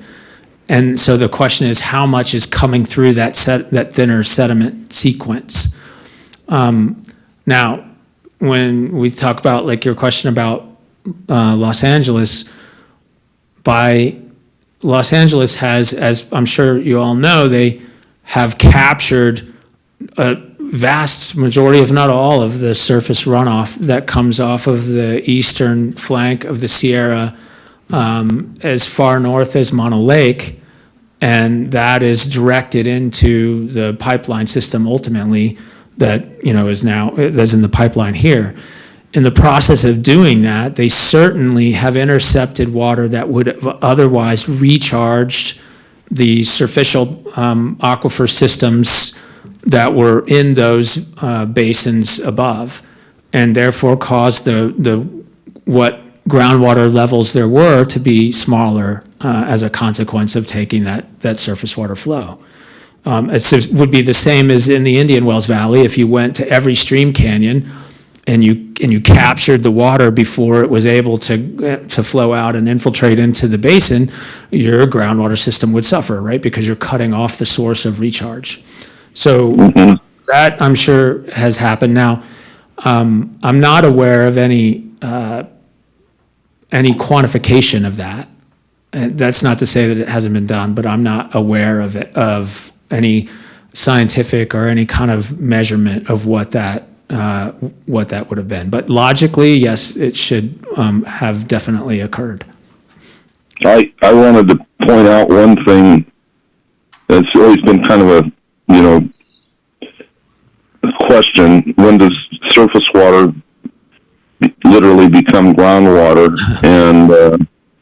And in the case of Owens Valley, they have, they capture the surface water, of course, but they also have, I think, I could be wrong, over 900 wells drawing from the basin itself and literally pumping the water into dirt culverts to carry it to the river.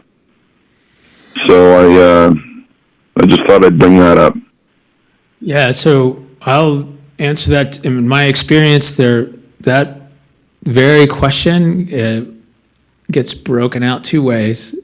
And for people like me, it's a scientific question, and the two are almost the same, right? It's the only difference between ground and surface water is whether the water literally happens to be occurring on the surface or whether it happens to be occurring underground, and the two are very related. Groundwater discharges to the surface, surface water recharges the groundwater system, and sometimes the water goes up and down. If you've ever hiked in any of the dry canyons in the Sierra, I'm sure the ones right here, you can literally come down in a wet year and watch the stream that you're walking beside or in disappear into the ground below, and then walk another, quarter mile and see it come right back up again. So the water goes up and down, and the two processes exchange. This is a place where the lawyers, again, have made things more complicated because that answer to that question also has legal, it can be framed legally, and then it depends on what state you're in. And then even then, it depends on what court you're talking to, because I'm just dealing with that very issue right now, where, and it doesn't make any sense to me. It's all the same. So, but yeah, that's unfortunately not a straightforward answer, but it's not as straightforward as it should be.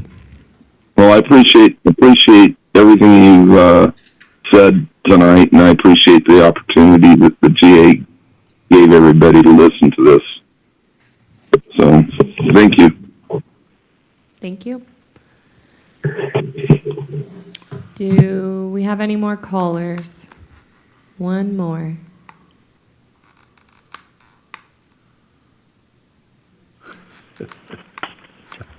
Caller, go ahead. Hello, this is Ron Porter. Very simple. I just want to ask a silly question, maybe. I've lived here for over 60 years, and within the last calendar year, we had probably more rain than I've ever seen, and my guess is over 20 inches. How long does it take for that to percolate down? And I'm not trying to pick on anybody. It was just something that's been scratching my head for quite some time. So yeah, no, that is a great question. One that I'm sure will be partly litigated here fairly shortly. The reason I asked the question is because some of your charts, when I was looking at them, there are also some very dry years. Yeah. Oh, well, just again, to be clear, and it was pointed out to me that my years there could be confused for water years, and that's not the intent. Those are years of publication, and on that chart, it was meant to be the pre-development average recharge coming into the basin that was estimated and reported by somebody in that year. So I just wanted to make that, again, try to make that really clear. I apparently didn't do a good job of that on the chart. But that said, back to your question about rate of infiltration, that depends on what the makeup of the material. So where the sediments are largely clay, the rate of infiltration will be probably so slow that it'll just evaporate away, which is fundamentally why most of the researchers in the past have assumed that there isn't any appreciable recharge from the playa area, because there's sufficient clay to keep that water at the surface long enough for you live in an area where the evaporation rate is quite high, so it goes away due to evaporation. Now, if you move out, then I'll go back, but if you move out and think to yourself, okay, perhaps it's largely sand or mostly, permeable material, then you have to consider the depth to the water table. And the only estimate I have seen of a rate in the area where after you come off of the mountains and you move out to the playa, in the area where it might be more, where the clay doesn't exist, the depth of water is on the order of a couple of 100 feet. And the estimate that was done by the DRI team was that infiltration, that time lag between the water occurring at the surface and it actually hitting the water table is likely on the order of 120 years. Okay. was the estimate. But that would be where it's really deep. I didn't buy into that one either, because gravity is a little bit more different than that, but yeah. Yeah. Well, I think on that, I know, from my experience, what will happen is, so one thing I would say is that I personally chose in my life and career to never have anything to do with what's called unsaturated zone modeling, which is trying to model what you just described, the drop of water through a substantially thick unsaturated zone due to gravity. Because it is incredibly complex, it's full of a massive number of unknowns. Oh, that's the reason I asked the question the way I did. And I watch my colleagues do it, and most of the time it's either done so simplistically as you might as well just guess, or people spend their entire career pulling their head out, hair out, trying to figure it out. But well, considering what our events that we just had in the last couple of years, your measurements that might actually show up, it might actually bring it to light. Yeah, that's true. I will say this, that I mean, I did it non-scientifically, but I measured, in a bucket. Yeah.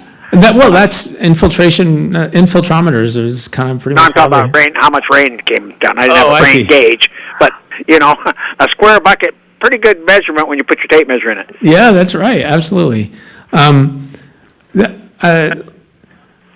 I will say that, remind you, like, how valuable it is to collect data, right? So one of the things that I thought was really great tonight was when Joel put up the transducer data that you guys are getting now, because that means you're getting essentially real-time data. You're not getting data twice a year. You're getting data that's collected, I don't know what it's programmed to, but whatever they program it to. It could be 5 minutes or 1 hour or 1 hour, somebody's saying. I mean, I asked the question because I've lived in this valley a long time, and it kind of wanders around the valley where certain wells go up for a while, and then other ones they go down, and And that could very well be the distribution of rainfall.